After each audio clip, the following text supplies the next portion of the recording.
I really want Black Pope. I was so jacked up for Black Pope last time. I just want the headline White Smoke Black Pope. Whoa. That would be great, right? Real cool.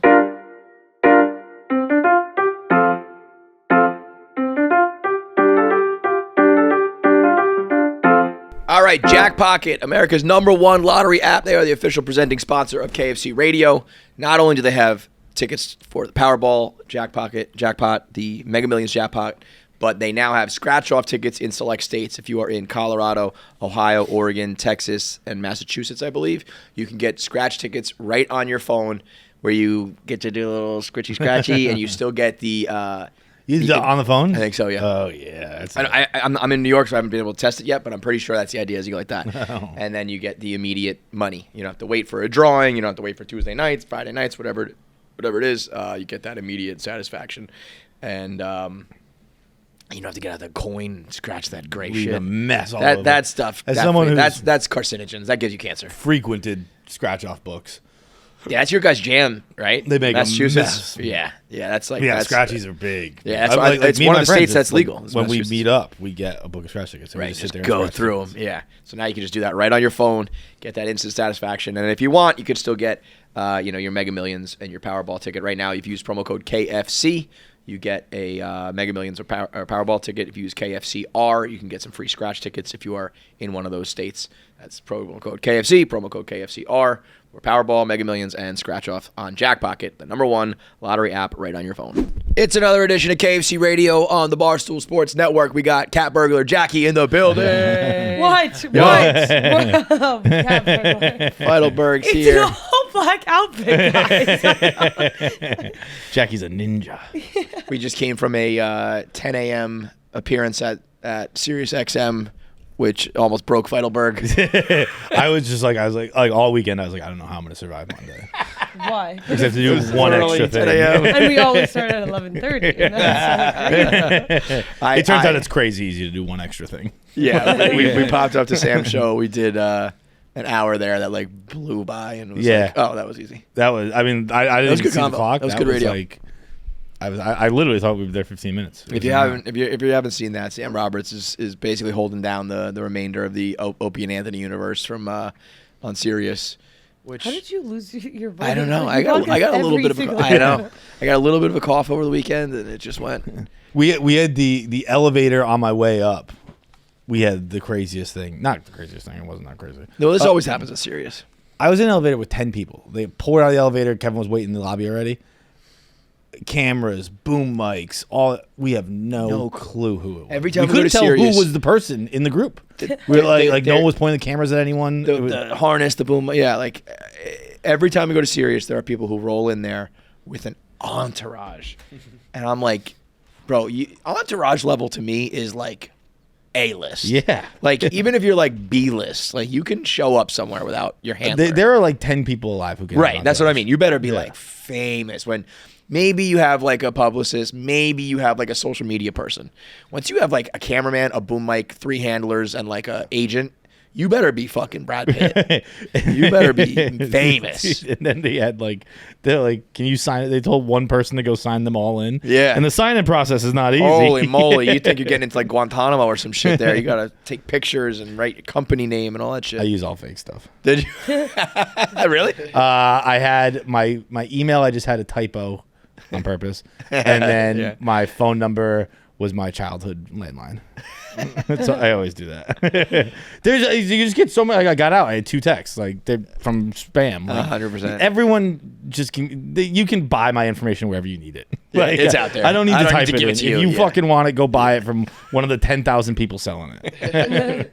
I used to always use the name Chase Daniels as like a fake. Is that a before I went? It's a very famous quarterback. Yeah, no, I know. Oh, okay. I was Chase Daniels before Chase Daniels. Chase Daniels, not very famous. He's like actually very famous for being not that good. Yeah. Yeah. Well, Chase Daniels. Anyways, were you pretending to be a dude? University of Southern Miss. Southern Missouri. I'd be very impressed if that's the case. Missouri. Damn. Chase Daniels, she says. No, I just wanted like something neutral where you couldn't tell who because the whole point was like I was like Starbucks. I don't want Starbucks to take my identity. So I would be like, so then then I would like forget to respond to Chase. Like they'd be like, oh, an order for Chase, and then I'd be like, why did they fucking do this? That is so stupid. That is the dumbest thing you do. No, that's me. That's me. Yeah. You were probably expecting a Southern man. Is quarterback here? How was your ski bum weekend? It was good. Jackie was interviewing snowboarders out in where? Aspen? Boston. Boston. I Similar. wish it was Aspen. Although Boston's so cool. Have you It's never a been? cool city. Yeah. Yeah. What'd you do? Not even anything. Like I was just barely there. It like literally like I don't know why. I was just there was snowboarders, but like I have to. So I didn't actually interview the snowboarders because like we were just there. But I did. I'm sorry. I did interview 2 of them, but like I have to delete the footage because it's like I knew I wasn't gonna be good at it. Like I knew I didn't want to do it, and like Sure, it's totally fine. no, it's like they sniffed me out right away. Do you know like, how much she edits herself out of the podcast? like so much. So much. Why? Stop. Yeah, I know. I talked to her about like getting her off like doing the main edit. And she was like, I don't know, I don't have control over what goes out. I was like, what is this? This is the state TV. We've never walked out of here after recording it, and I thought Jackie boy, we gotta should cut delete that. blank. I'm always like, that was a disaster. Like, No that way. was a disaster. People want more Jackie, not less. No. But anyways, it was good. How was your guys' weekend? I told her next winter, if I see her from November 1st to March 1st, I'm gonna be mad at her. Which I love that. But I want full ski bum Jackie, No, I mean, I'm also just such content like a, creator, go live in Aspen for 3 months. I mean, I would love that, but I'm also just It's just like, it's vacation clearly what she wants to do.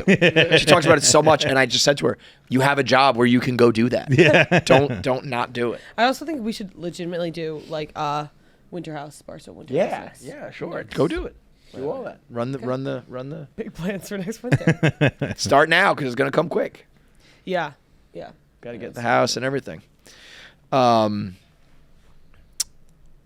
unite. Urbanists unite. For me, Nate, and a whole bunch of urbanists are going to continue to fight for congestion pricing. The Feitelberg sent me today. The governor made a PowerPoint for Donald Trump, and it's hilarious because it is like legitimately a PowerPoint for like middle school. Yeah. Where it's just like picture, fact, that's it. You can tell it's made for like a child. But it's like, effective. It is effective. It is. It's like literally just takes Trump's language. Like we're gonna build Yes. a big, beautiful city. We're gonna use a big, safe this. It's like, dude, just like myth. Like this is not true. But the numbers are in. Traffic is down. Business is up. We're raising money. Congestion pricing is here to stay. I don't know why anyone cares.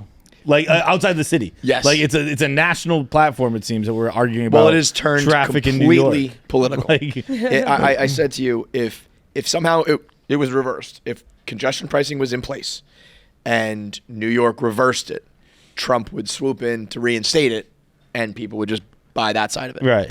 Like it somehow people now think that in order to continue to be conservative and support Trump, you need to be against congestion pricing. When I'm pretty sure, and I don't know, and so if you are like a small business that's getting hurt or a average commuter who is like getting wiped out, I'm sure there's a few people and that sucks. But I'm pretty sure like most people on all sides are into this. yeah, I mean, obviously, I've just spoken to my bubble, but Well, that's what I mean. Like, but I since I take the subway, I don't really care how it works. But I forgot what I was saying. But I did think What that was I saying? I think the business thing was going to be. Oh, I mean, it's like 100% of my circle is positive. Yeah, Like- right. Which is like a small sample, but usually a pretty good indicator Yeah. that like the average people are all going to buy into this. I did think the one thing I was like, yeah, people are going to stop driving into the city, but and so business will be down. And I guess the numbers are proving out that people walking on the streets more is better for small businesses, and less time just sitting in gridlock actually has more people doing shit where it's like, I can drive in now and it won't take an hour and a half, so let's go to that show. Right. So they said Broadway is not suffering. Small businesses are not suffering. Now, you always got to, who knows? Every number is fake, all these stats, fake news on all sides, who knows? But the numbers that are coming out are like, they're raising money, traffic is down, business is fine, accidents are down. It's like all good things. And Is it literally just New York that is being Not even just New York. Well, it's like what is it? It's just one zone of 50th down, 60th. 60th down. Yeah. And so It's a small I would love to really figure out the numbers because I still don't understand how it works so well. They said hundreds of thousands of cars are off the street, and everyone's like, "Oh, the average working person is getting taxed." I don't think they are because the average working person takes mass transit. The average person does not own a car, pay a lease, pay for parking, and all insurance, all that associated with living in the most expensive city in the world. They take the subway, they take Metro North, they take the bus. So I don't know really who, if you pay $1,000 a month for parking, you probably can afford the $9. So the only thing I can think is that it just wiped out like a billion Ubers and Lyfts, which I'm okay with. Yeah. Because that was already fucking bullshit to begin with. A bunch of people and their dirty ass fucking Honda Civics just becoming rideshare drivers who suck at it and are, you know what I mean? Like, let it be yellow cabs. Let it be the people who really run like a business of rideshare, and the rest of the people, get the fuck out. I had people today saying, what about the parking lots? Fuck the parking lots.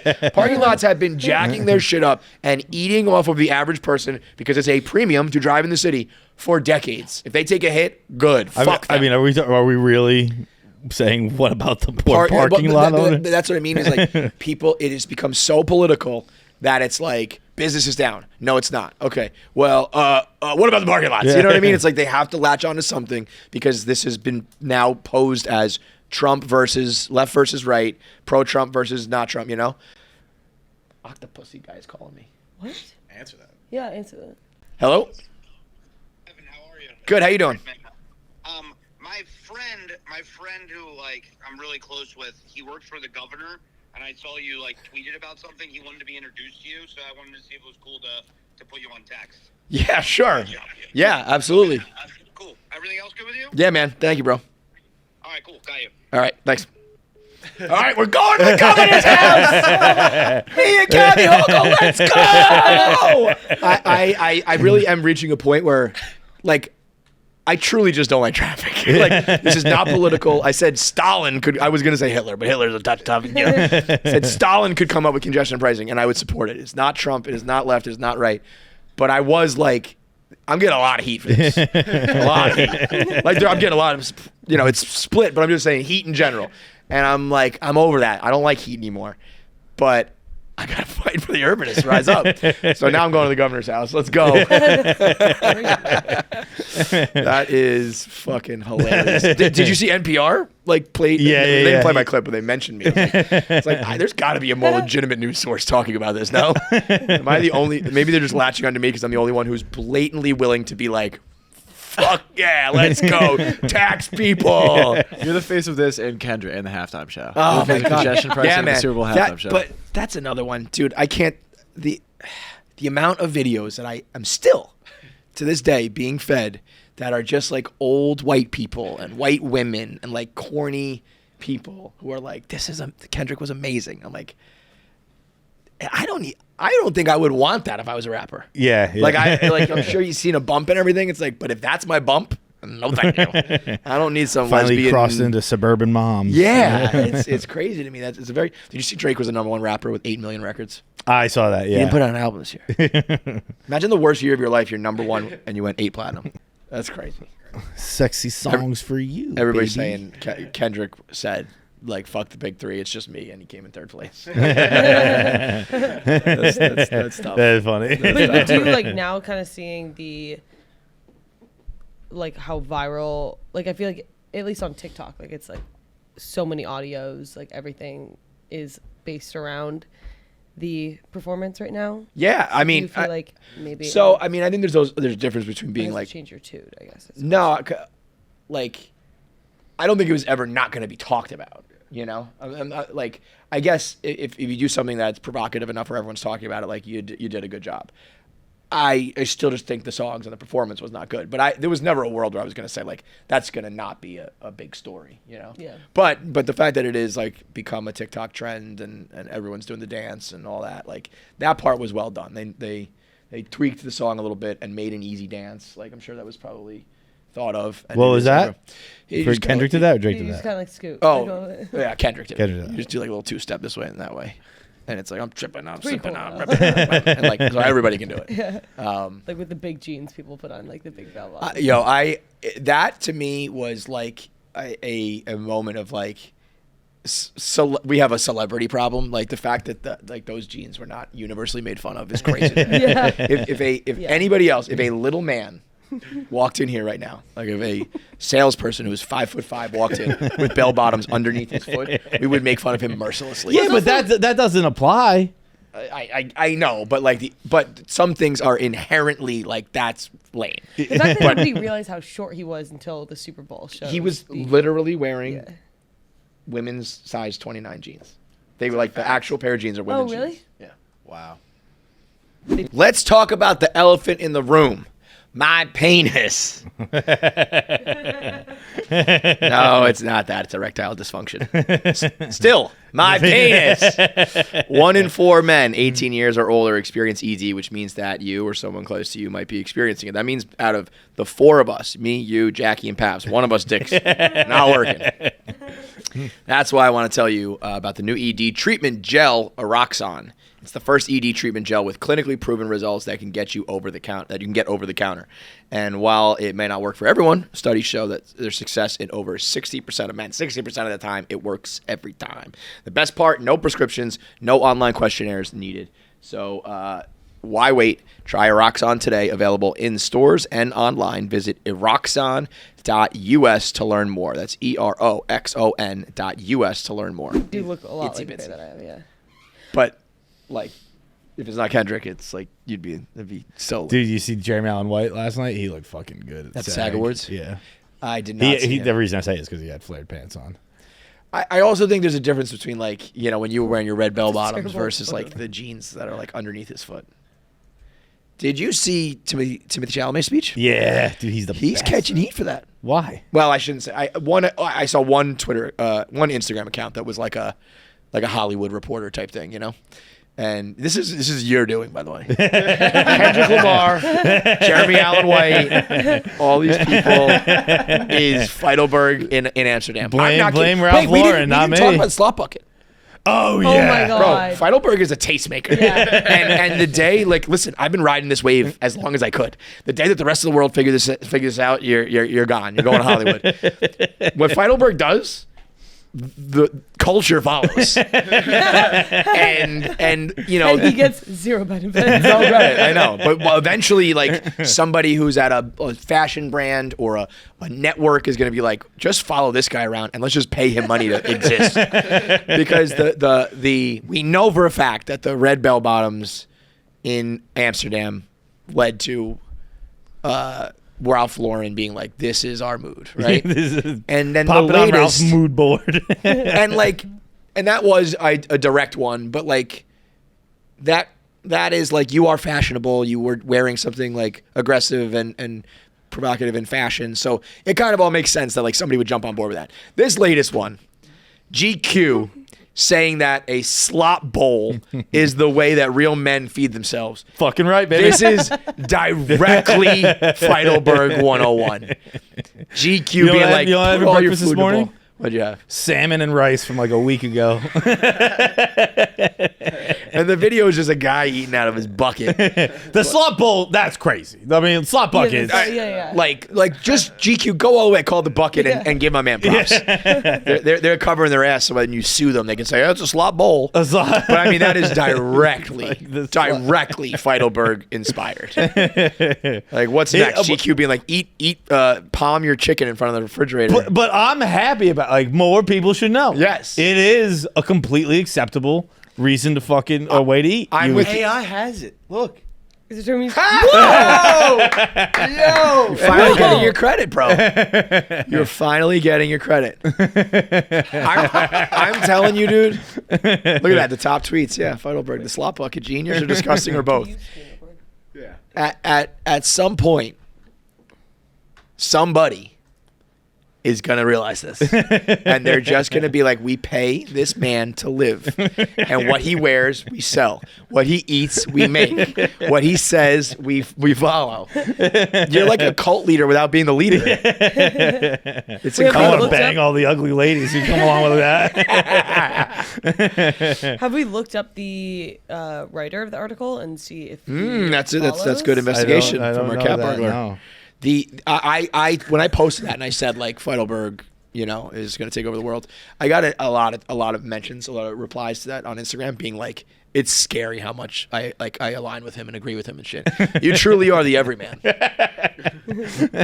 Emily Lawrence, you bitch. No, she knows. She's right. She's correct. The slop bowl is a completely viable way to eat. I also don't like It's that kept me alive for 2 years now. I don't like that it was written by a woman because now it makes me feel like it was written in jest. Now it makes me feel like you're making fun of me. And I like my slop bowl. Emily, you bitch. It is it's crazy to me that anyone eats any other way. Okay, now we got to do a test though. And you can't fake it. So I don't want you to like just come up with something, but like whatever your latest thing is, we got to test. You got to say it and like see who follows suit.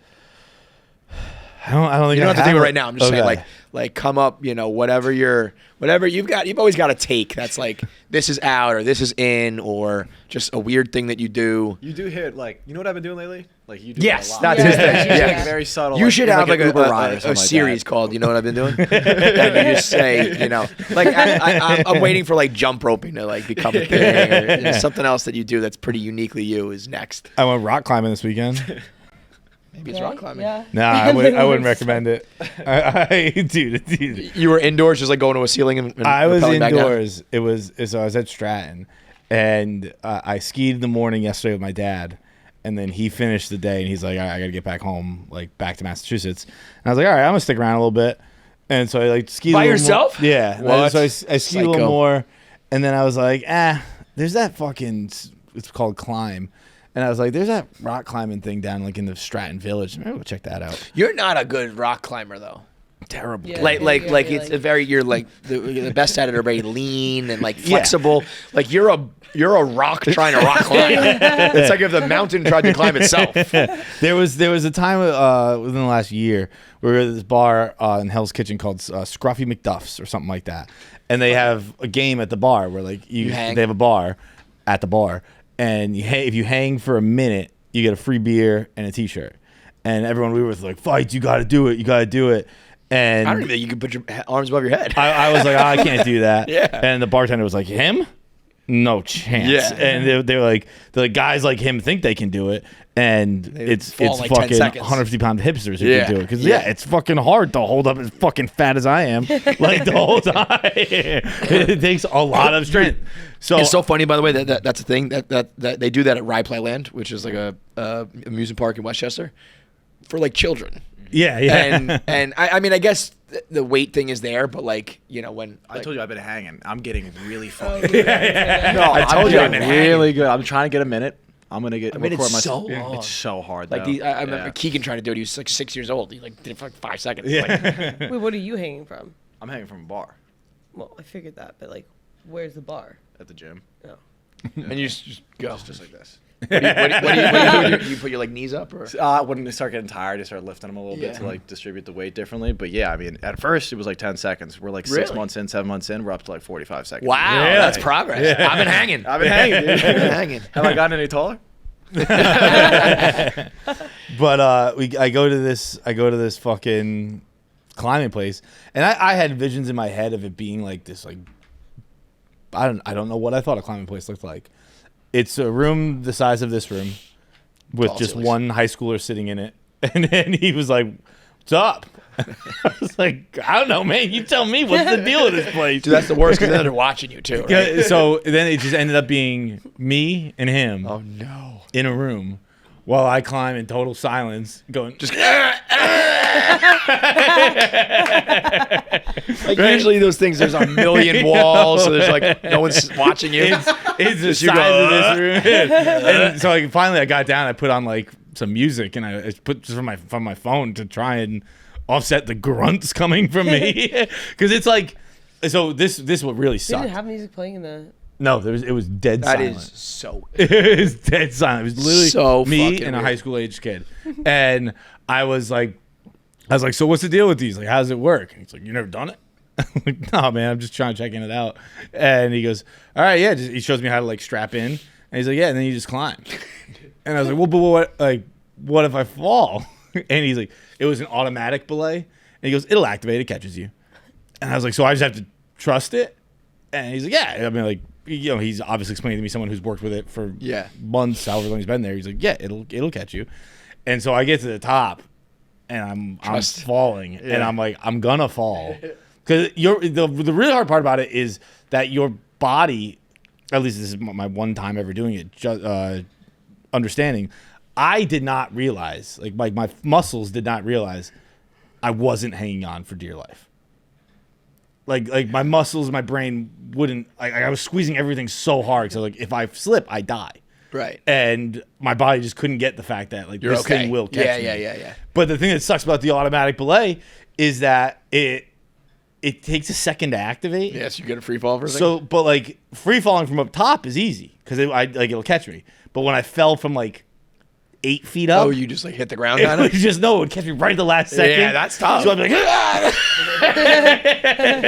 I'm just like making these guttural noises echoing through this empty room.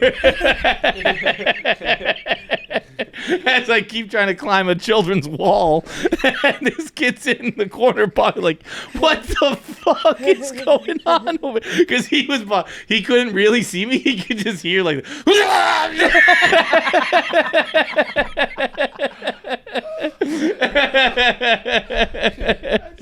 That's one of your best, bro. Just like a guy around the corner going, you all right? like, what the fuck is wrong with this guy? Yo, I can only imagine because you make a lot of noise. Like, sitting I make so much noise. Like, trying to lift like 200 pounds. But You got to the top, though? I got to the top, Yeah. but not all the wall. I honestly, I did it for like a half hour, and then I was like, all right. And how sore are you now? I'm done.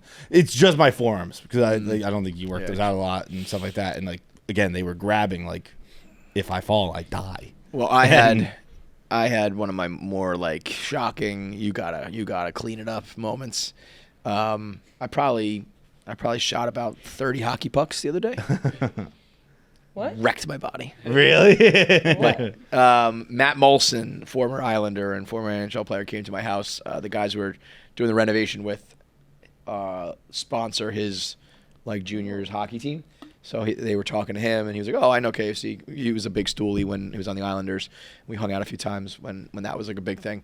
So he came by the house, and we did like a hockey challenge, and which was ridiculous. They were like, "Let's see who's gonna win." I was like, "Do you guys know who I am?" Like, were you under the impression Matt. I played for like D1 hockey or something like that? Like, I don't think I've ever shot an actual hockey puck in my life. Really? I don't think so. I probably, like a roller ball or like right. When would we have done? If you're not a hockey guy, that makes sense. Yeah, it's not I was something- like shocked. I mean, but yeah, I it makes guess perfect sense. gym class we played with like a orange like plastic. Yeah, you know? yeah. And I don't think I've ever shot a real hockey puck. And it was like, who's gonna? He put up these. When they put those signs in on your lawn that says like Gunner Roofing is here. Yeah. He put up like 5 of those, and the closest one was like 20 feet away, and the furthest one was probably like 100 feet away. And he was like, "You got to try to see like which one you're gonna hit." I was like, "Which one?" I was like, first of all, it's none, and I'm only shooting for that one, bro. But like, it's like when you go bowling and you weird, like my obliques. I'm like, that's a weird movement that I've literally. I guess maybe when I swung a baseball bat is something similar, but other than that, I've never done it. And the next day, I was like, oh man, I can't even shoot a puck a few times. And then the worst part was, so we do like 3 different hockey challenges. It was like try to hit the sign, then it was like a long distance thing with a fucking goal that was like 300 yards away. And then we did we hung slate that we're taking slate off my roof, and we hung it. You try to hit it with the puck and break the slate, which oddly enough, I did do that part. Really? That's sick. I was like, what? Yeah. So, but then he brought Connect 4, I think, to try to even the playing field, and I just got smoked in Connect 4. Like a big Yeah, one. yeah, Yeah. yeah. And I was like fucking around with him, like, oh, you're gonna be able to use your brain now, jock. And he just rocked me 3 times in Connect 4. It was like eating at me. I was like, I can't believe I lost Connect 4 3 times in a row. It's one time I just, when you're just like not using your brain, I was just like putting him in, and he got like 4 in a row on like his first 4 tries. So I was like, oh, that was stupid, but I wasn't really trying. The other 2, I was like, and he got me both times. It's like, fuck, man. But yeah, sore from that kind of shit is like, oh man, That's tough. Yeah. I remember I had when we went to like MGM bowling, and we bowled for like yeah, a game. yep. And I woke up, my shoulders hurt. It's just if you don't use those things for any like stability or quick motion, where when you do use it, your body's like, no, don't do that. Squeezing lemons, I just did that the other day, and then like my wrists. And How many lemons did you squeeze? Like 4. That's worse than me. Don't you work out? What? Don't you work out? Yeah, I don't know why the lemons took me out. What's your workout? Tell the people. Drop your routine. I mean, it's just like I don't like you. Do you like I feel lift? like I said I worked out a few times, and you've said multiple times like, "Oh, she works out every day." I don't work out every day. I thought you like worked. You walked to Pilates like every day. Yeah. Twice a week. Oh, okay. That's 3 like times a week. Yeah. that's a If- lot if- more than the yeah. average person. Yeah. You have to understand, most people do nothing. Okay. Yeah. You go somewhere for 3 times a week, and you would take long walks do. and shit. I'm developing one ab. I have one singular ab. My one And pack. it's like a fake ab. but Do you it's just- lift at all? No. That'd be funny if Jackie was just. There was a phase where like I did it. I got kind of jacked. Really? Lifting? Not, but it was like Were you doing, like, it was like machines fat or, like- over jacked. So like it wasn't like a good kind of. It was what? It was just kind of like it wasn't the best kind of jacked. Like it was like, it was just. I was You like, you were like a softball Yeah, catcher. yeah. You're like- exactly. Yeah, you want to be like a softball, like. Not putting a softball. You like, Yeah. like, Maybe like a I was soccer kinda player. you get second base, short. Yeah. Right? Well, Like you're a softball anything. catcher. Running your own business and being being heavily involved in your work means that you're always on your phone. You're always taking work calls. Some people have their work phone, their play phone, and you got to keep everything organized. You got to keep everything transparent. Everything, otherwise you're gonna get bogged down. It's gonna snowball. You're not gonna be able to handle it, and that's where Open Phone comes in. It's the #1 business phone system that'll help you separate your personal life from your growing business. It's like Severance. It's like a severance app. You get your Audi separating from your business for just $15 a month. The cost of a cup of coffees. You can get complete transparency and visibility into everything happening with your own business phone number. Open Phone works through an app on your phone or computer and integrates with HubSpot and hundreds of other systems by using AI-powered call transcripts and summaries, so that you'll have a summary of the phone call with action items as soon as you hang up. And if you miss a call, automated messages are sent directly to your customer, meaning you'll never miss an opportunity to engage with them. So right now, Open Phone is offering 20% off your first 6 months when you go to openphone.com/KFC. That's OPENPHONE.com/KFC for 20% off your first 6 months. Get Open Phone, keep your business growing, keep your customers happy, and stay informed with your work number today. That's openphone.com/KFC. Dude, I actually was at the gym this weekend, and I almost got in my first fight in a very long time. Whoa. Yeah. Jealous. Like For fucking years. like it didn't get to like any kind of like pushing or anything like that, but like, it was one of those like I was mentally ready. I was like, okay, we're gonna fight, and I was like, That's pretty far to get there. it was like To be like, all right, hands will be thrown. it was like I was willing to put my toes over the edge, but he had to push me. Were you at a bar? What was No, it? I was at the gym, Oh, the gym. and it was. Gym fight, real meathead shit. Dude, Yeah. it was like honestly, still thinking about it, I was just like, I hated this guy. I hated this guy. I was at the gym at Stratton, and I was in the bathroom beforehand, and he came into the bathroom, and I just didn't like the cut of his jib. like the second That's he such came, a good saying. like the second he came in, I was just like, "There's something about this Give me guy." a description. How old are we talking? What are we like? Probably 45. White guy? White guy, 45 to 50. Hair gelled, right. which I don't like at the gym, Like, yeah. like that pissed me Yeah. off. I didn't like his outfit. He had a cut sleeve shirt on. He was in shape. He was in good shape. Yeah, I feel like I know the type. Of And guy, then he yeah. got into the stall, and I was washing my hands, and I could see his feet, and they were facing sideways my whole time washing my hands, and that pissed me off. Like, What was he doing there? That's what I was thinking, Kevin. Pissing sideways? What is this guy doing? It really bothered me. Bro, I would love this somewhere in an alternate universe. This guy's on a podcast going, I was blowing my nose in the stall, and this guy wanted to fight me. No, it's 100%. I was also being a cunt, but I noticed him being a cunt. I was like, well, I better turn my meter up. Like, so then we get into the gym, and you know the gym is where like you got all the dumbbells on the rack right there. Yeah. And typically the way I've learned you go to the gym is like you get the weights you need and then you go off to your little section and you don't keep standing there in everyone's way. Yeah. And he was just standing there. And Like doing his workout? Yeah. And so like he just kept being in my way, like nonstop in my way. To the point where I would move benches. I'd be like, oh, okay, he's sitting in front of this bench now. I'll move to this one. Wow. And I'd be like, okay, he's going to sit in front of this bench now. I'll move to Jesus. I'm going well out of my way. Yeah. And then it keeps happening. It keeps happening. So I'm like, okay, fine. Time to turn my cunt meter up. And what I do when I'm trying to get under someone's The cunt skin. meter, the girlies would love that. Just a little, let me twist that a little bit up. What would you say your cut meter stays at? Is it a 0? I'm pretty close to a 0. Yeah, I was gonna say that. The other thing about this is like you're pretty kind of non-confrontational. Yeah. Pretty much pacifist and stuff. So to get to this level, you gotta be a fucking I'm as prick. close to a 0 as I think you can be. But when I activate it, my modus operandi is Okay, now you're getting too technical. I just start looking like I'm having a lot more fun than you. So like I'm walking around the gym, I'm laughing, I'm dancing, I'm doing weights that I'm like, oh, that's a hard one for you? That's easy. Like, you know what you're really trying at? It's a fucking literal joke to me. like literally I was just popping around the gym. I was like, really? And then we start.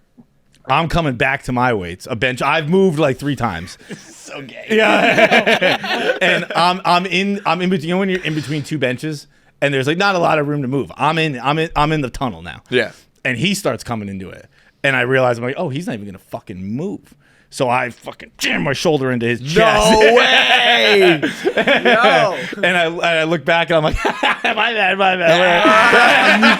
You motherfucker! I didn't even realize. Like I got the tunes, I'm bopping. You know how it is, bro. And That's great. he fucking he finally. So then I start doing another workout in a different part of the gym. I come back. And my weights are still at the desk. I was doing like a superset thing. And my weights and water bottle are there. And he's like, his calves are on my bench. Like, they're touched. You couldn't. I respect both of you. Yeah. This is a good battle. You guys would be friends. Yeah. And I finally took my headphones off. Like, yo, you fucking following me? And he said that? Yeah, and he was like, what? No. I was like, you're on my fucking bench. I've moved bench 3 fucking times. Like everywhere I go, you're there. Yeah. And he's like, dude, just say sorry and I'll move. I was like, why the fuck would I say sorry? Oh, shit. Yo, this is like the most I've ever heard you. And then that's how it ended. And then he moved. But that's enough where I would be like, we are going to fight you. Yeah. Like I was 100% fully prepared. But I also think this is where you don't realize this. We've had this conversation before. That guy wanted no smoke. I don't care how good a shape he was in good shape. You're a fucking boulder, dude. Like This is like a really meathead version of like the armrest. Yeah. Boiling blood, but you're both silent. Yeah. I do love that though. Like I'm gonna go put my fucking feet on this guy's bench. No, we were my shoulder into his 100%. We were both being cunts. Yeah. But I love it. Good old. If you ask me, he started it. Yeah. Well, that I believe. Because you don't go looking for it. But, I mean, you know, if Feitelberg makes the choice, it's go time. It's over. It's a wrap. I was like, luckily, like the guy who was working at the gym, like the front desk, was a stoolie. So I was like, he's got my fucking back. He'll lie to the cops for me. Let's fucking go, dude. I will turn you into fucking, what's the guy's name? The guy who eats people? Dahmer. I'll fucking Dahmer you right now, dude. I will fucking bat your skull in with a 25-pound weight. I don't care. I didn't know Feitelberg just killed somebody. That'd be funny to be a stoolie, like meet Feitelberg for the first time, and then 20 minutes later you just hear like after years of hearing how he's like, I don't want any problems. He's fucking ready to kill some guy. Look, dude, I've always said I wanted to go to jail. I'll fucking test it out for you. Speaking of cunts, to go back to what we were talking about, that one Instagram account I saw that posted Chalamet's speech, Every comment was like, how pretentious, how arrogant. I was stunned because I watched. I had not seen it yet. I saw the comments first, and I said, "Ooh, is this?" I'm always interested when guys who are like the golden boy. I'm always looking for The Rock to get in trouble. Yeah. I'm always interested to see like, oh, maybe he's going to go through some adversity now. Like people are not all over his dick because he's so beloved. And then I listened to the speech. I thought it was amazing. It's a great speech. I haven't seen anyone who didn't like it. That might just be like fucking dorks on the internet. But like, he even addressed it where he's like, I know you're not supposed to talk like this, but I'm trying to be great. And I thought that what was going to come was worse. I thought he was going to say, I know you're not supposed to speak like this. I'm fucking great. Yeah, right. To say I want to be great. Yeah. And I compare it to Daniel Day-Lewis and Anthony Hopkins or Marlon Brando, and I compare them to LeBron James and Kobe Bryant. Like, what? That's totally fine. No. I loved this kind of happened to him. I said this a couple weeks ago where I said, I don't even like that he says the disclaimers. Yeah. That he says, I know this comes off. Fuck that. Dude, I'm nominated for Best Actor. I should be nominated for Best Actor twice this year. Yeah. Fuck yeah. Dude, he was like, that was 5.5 years of my life that I poured into this. And I'm being recognized for it. Like, yeah. Fuck yeah. He's the youngest to ever win the SAG Award. Really? How old is he? He's 29. He would be the youngest Best Actor ever, tied with Brody. I was going to say Brody's got to be young, right? What, for pianist? For a pianist, yeah. Who do you think has the most like pressure on them? Like I think Meghan Markle, in terms of you have like the race stuff, you have the whole royal family against you, you have like all of England against you. You broke off from the royal family, which is not when that girl like sneezes, people are on top of it. Yeah, exactly. Markle's a good get. I think that she might be. It's pretty hard, but it also feels very self-imposed, self-inflicted.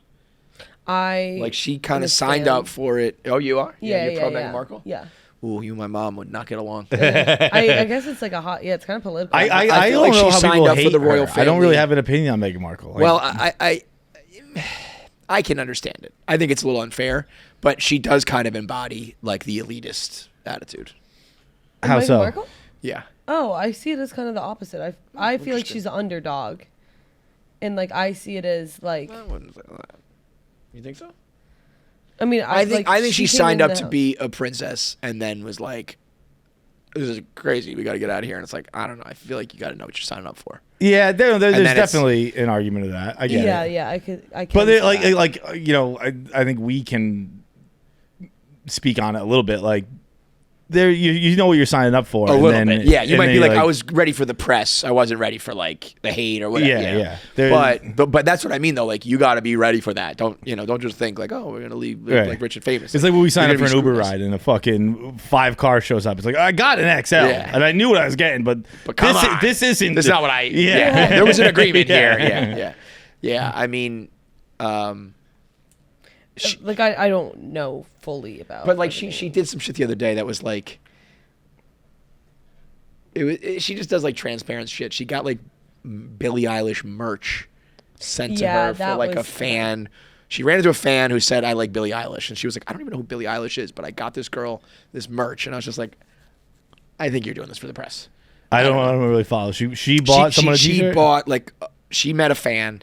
And this girl, the fan and for all I know, everything in the fires. Okay, that's what it was. And she had just gotten Billie Eilish. So it's ultimately a nice gesture, but it felt very like you're putting this on Instagram. But that's the point. Like once you get to a certain position, like everything is right. I don't know. I was trying to do something nice. 99.99% of people can do that, and they're like, "Wow, what a great gesture!" Totally. And that's where sometimes it's unfair, and sometimes you really got to like check the way you are moving because. Everything she does is met with like, you're a bitch. Yeah. And some of that's probably unfair, but some of it's probably like a little bit earned, where if you're going to be in that spot. I mean, like, what's her face? Queen Catherine is like miserable and hates her life, but she doesn't have the heat because she like did it all the proper way, every step of the way. That girl, I respect both. She never stepped out. That are like, I'll be quietly miserable. Like, I'm not gonna be fucking miserable. Yeah. And I respect the next girl who like whoever is next up. What's the little boy's name? Is he William? I don't know.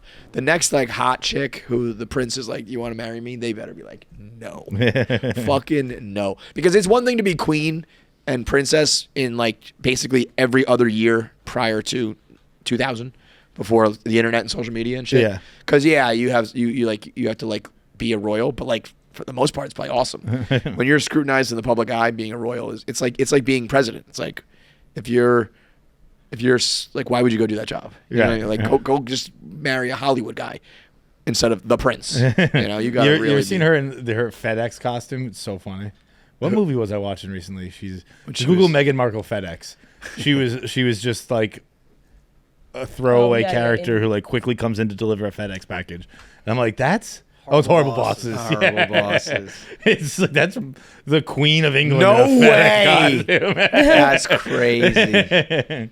You guys know that my college essay was about FedEx trucks? First of all, I love that you posed that. Like, oh yeah. Yeah, no, I read that. do that. I have mentioned Your teacher showed it. No, you I have scanned not. that What did you thesis say of about yours. FedEx trucks? It's- Oh wait, is it the? Go ahead. What is it? Yeah, what's the logo? The logo? Yeah. And how people notice the arrow and shit. Yeah. Yeah, I we mean, it have was to like know a that, you're whole, right. like, now looking back on it, it was like, but it was a whole symbolic thing. Like, I learned about the world through FedEx trucks. You think that college professors read those things like, this is so bad? Yeah. No, but Before college, like a college level, like it's an A. but I had multiple schools tell me it's the best college essay they've ever read. Wait, Yeah. so what was the idea? Is that you notice now you can't look at FedEx? It's gonna without sound noticing dumb when the I arrow? explain, but basically when I was younger, like I noticed the arrow and I like thought it was so cool. Right. And then I started like counting FedEx trucks. Then it was kind of like an autistic thing where Yeah, like, that sounds very autistic. So then it was always like 3 to 4 on the way to school, 5 to 6 on the way back, and then like during Christmas time, since I was counting, I started noticing it was 6 or 7 on the way to school, and I was like, "Wait, Mom, why? Like, am I seeing more FedEx trucks?" And she's like, "First of all, what the fuck is wrong with you?" And second of all, like, it's because it's Christmas time, and Deliveries, it's like, you know, like, yeah. So then it, like, I started, you know, I learned about like markets and whatever, and then then I saw that it was like the green is ground and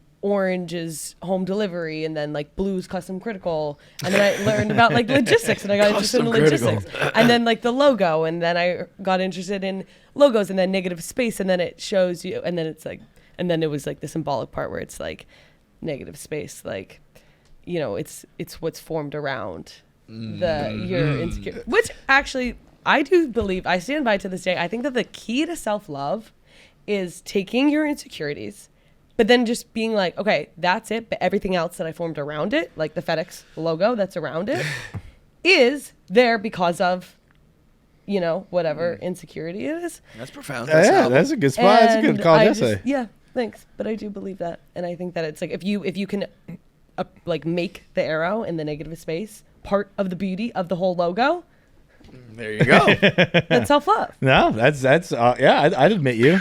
Yeah. Anyway, so that's how I got into USC. If you guys are wondering why I'm such a fucking idiot and got into USC, that's why. What was your college essay about? I was just trying to remember. I don't know if I know. I think my grandma died like right then. I think I wrote about her. Oh, sorry. Nice. As I remembered, if it is something, I think it's that. And I was like, oh, how corny. Your grandma's dead. Big deal.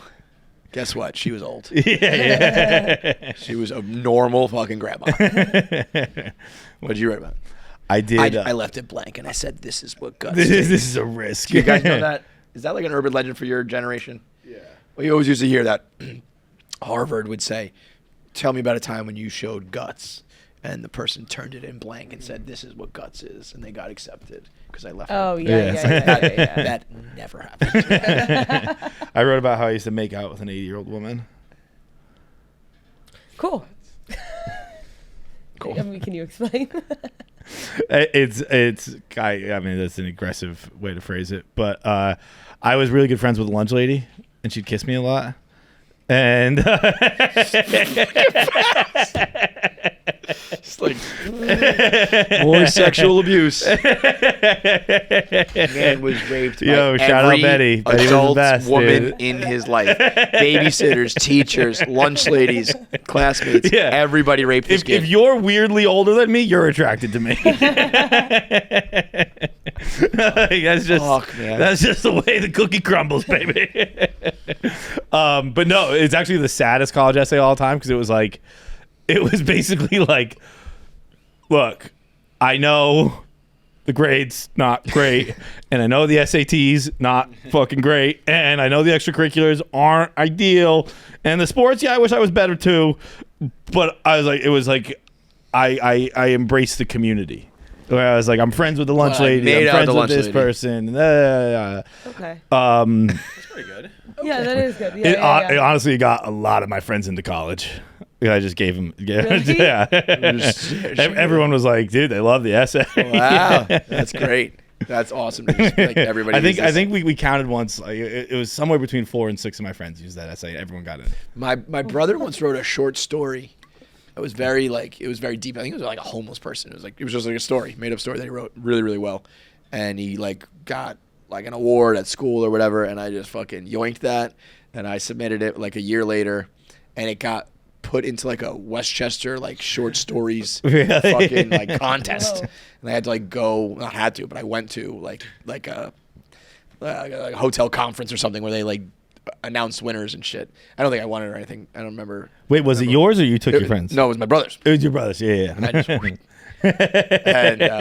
but he got like a good grade and like recognized by the school. I got like submitted to like Westchester Young Writers Association or some shit. He was like, "What the fuck is this?" Omaha Steaks is the world's best steak experience and brings together people with more than 100 years of family-owned expertise as America's original butcher, the OG butcher, Omaha Steaks. What's going on right now? Usually it's Christmas and Father's Day. What's happening right now? Baseball's back, baby. Steak time, baby. Good old America. You know what? You don't need a holiday for steak. Steak is year-round, and that's why Omaha Steaks is there with their legendary filet mignons that are extra aged to maximum tenderness and are tested at the highest standards to maintain the coveted distinction of USDA certified tender. From the legendary steaks to the comfort food, you can bring home the exceptional handcrafted flavor and convenience of Omaha Steaks. They offer unrivaled quality and variety, and every bite is backed by their 100% guarantee. Every steak is perfectly aged and maximized tenderness and hand-cut by a master butcher in America's heartland. So don't miss out on this. This is what it is. It's a semi-annual sale going on right now at Omaha Steaks. Go to omahasteaks.com and use promo code KFC Radio. You automatically get 50% off, and then you get another $30 off when you use KFC Radio at checkout. So that's 50% off at omahasteaks.com, and then get an extra $30 with promo code KFC Radio at checkout. Get your steaks, get them cheap, and enjoy them all year round with Omaha Steaks. What else we got? Do you watch White Lotus? No. Do you have not watched it? I do, but I just haven't had time. You haven't watched it yet? I have not seen it yet, no. I mean, I know White Lotus is the show to be weird and make you go like, ugh. But usually it's just a whole bunch of dick. You know? This year we're dabbling in some incest, I think. And it's fucking weird. It's real weird. I'm starting to think that White Lotus is written by someone who I think might just be like homophobic. Well, He's gay, Mike White. right? Mike White's gay. Yeah. But okay, is he like a self-loathing gay guy? Because I don't know. all of the gay relationships are pretty dark and like for money or like weird. It's Ned Schneebly. He's the writer? Yeah. Oh wow, Yeah. I didn't know that. I think he's the best in the world right now. I mean, don't get me wrong, it's great. I'm just saying that everybody I think who's been like gay in this show, it's kind of not been like a very positive gay relationship. But also everyone's negative in it. Everyone's a piece of shit. Yeah. What was the relationship in the second one? The second season was the dude who said this is my nephew, but it was just a guy that he's like paying to fuck. Yeah. That was weird. That's right. And then the Armand in season 1 with like the hotel guy. Yeah. All of the sex and I mean it's all so it's not just gay, it's straight people too with cheating and like sex addiction type shit, weird stuff like that. But you know what I was thinking about with sex scenes last night? I was watching a movie where they showed them very intensely sweating and stuff like that. I never had sweat having sex in my life. I mean, you got to be going at it. The only way I'm sweating during sex is if I'm in a I break a sweat. I have to be in a sauna. If it's in a steam room, then maybe. Like they were dripping wet, and I was like, "This is just." I think I've sweat while attempting to climax once, and it was drug involved. It was, the only way that's happening is like temperature of the room. I'm not in a comfortable room fucking so hard so long I start to get sweaty. Dude, I was watching Munich because I saw September 5th fairly recently, and I just wanted to see the other side of the story. Not the other side of the story, but what happens after.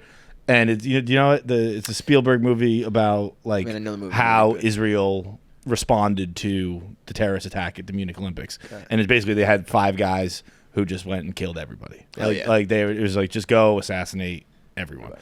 And they did fine. It's actually a really good movie because it's like about what do you lose seeking vengeance, and what parts of your life do you have to sacrifice, and blah blah blah blah blah blah. Because they actually, I think the gist I get from the movie is it wasn't really considered a success. Like they killed 5 guys, but they were supposed to kill 11, and every guy they killed, 6 more popped up. Like how all that shit works. But at the end, it's Eric Bana's the star. At the end, Eric Bana is fucking intensely, fucking hard, sweating, and it's intercut with the scenes of like the final. If you know what happened, it's on in Munich. Like they got all the hostages to the airport, and then there was a big gunfight, and everyone died. Like hostages died, terrorists died, everyone died. So it's Eric Bana just banging hard, and then it would cut back to a gunfight at the fucking airport, and it was like kind of like I don't know, reaching the climax of those 2 situations, and then like when he comes, it's like ugh. And then it cuts back, and the helicopter's exploding. And I was like, I don't think these 2 really jive. I'll tell you this much. No one's ever going to call me climaxing a helicopter exploding. I don't bring the noise like that. Like a big terror. Like imagine if it was like the plane, the towers are coming down. And 9/11's coming. Like, what the hell? Like we started some kind of play like, let's roll. And I'm like what the fuck? Why are these 2 tied together like this? Like forever, that horrible terrorist attack is going to be in my head, and like Eric Bana was banging during it. It's a very weird thing. There's a scene in this season of White Lotus that it was jarring. I like gasped. My man Walton Goggins, who is fucking the man. He's so good. The best. One of our best interviews ever. He has one of the best catalogs ever. And White Lotus season 3 is only adding to his legend. But his girl pops the top, and he just starts sucking on her tits. Sucking tit? Don't love it. I think there's supposed to be some mother shit going on there, right? Okay, because that's his as mother's soon as I start sucking tit. But like, there's a countdown like 3 seconds, bro. Bro, she's sitting on his lap, kind of like they're kind of like intertwined. And she pops the top, great rack, Daddario like True Detective like pop out. Yeah. And I was like, oh whoa, and then he just like, I'm pretty sure just like sucked on her nipple in real life, right? Perhaps that scene is like, like. There's no way to. I guess you could have like a prosthetic boob or some shit, but no, scroll down real quick. Up real quick to that tweet. I can't be the only one who finds these weirdos adorably. You had to throw a like on that one. I did. You tried to hold it off, didn't you? I'll talk about it. I think that they're the best part of the show. It's like they are adorable. I do. I find them adorable. No, Julia Lynn Rubin, you're not the only one. Mikey Pavanelli. All right, so I don't know the difference between a like and a bookmark. I like things to make sure I can go back to them and show. Okay, yeah. Whatever you say. No, I'll throw a like on something like this. Like, yeah, I fucking like that too, dog. Is there any video of it? I would love to. Like, I don't know if they just I don't know if she just said go for it, but he's just like, I'm pretty sure just sucking on that nipple. Yeah, of course you are. Is that for real though? Like I thought they usually don't do that kind of stuff. I guess there's some nipple kissing in movies, but this was like I would guess you talk it out. You're like, yo, you good? Is it supposed to, like, are you just assuming there's some weird mother stuff, or do they talk? No, he says his mother was murdered when he was younger. So I think it's a an issue like that. But I'm just saying from a point of view of a sex scene, there's usually like, you wear what they call it, a merkin, or you tape it up or whatever. There's you still got to kiss contact and shit like that. You got to grab ass. Yeah, but that's where I was like, okay, you do kiss, so there's mouth stuff involved, but just mouth on titty is kind of. I assume it's just like, so how do you want to play this? One time I hooked up with a girl, and I remember being like, I was really shit faced, and it was like someone from high school who like. We were friends in high school. We ended up kind of just running into each other in the city. So the whole thing was weird in general. I remember being like, I'm down here too long. This is weird. I think it's a quick stop. Yeah, You know what I mean? I have a question. In one of the what's his face? What's it? Montoya clips. Yeah. The guys are watching, and all the guys are like crouched like that. Is that for a reason? Like, are you? Because if they're watching porn. Oh no. So are they like trying to hide like a? I would be shocked. You gotta be a real pervert to just watch a quick clip of some girl under the sheets getting clapped and be like, my dick's hard. Yeah. Well, I don't know. Like, yeah, they're all hunched over there. No. If Just you're watching making people out, make out in yeah, a hot tub and you get hard, you're a pervert. Yeah, I mean, I'm watching it make out right now, soft as can be. Yeah. I will say that show, man, people get fucked on that show. I know, it's so Like that's like they're sweating, John. They're sweating. Dude, what does this guy? I don't know. If No, but anyone I knows. love Bro, every at clip. this What point, does he have to do to lose? like, bro, he has like, you just don't have a girlfriend, Montoya. it's a reality Stop show, it. right? Yeah.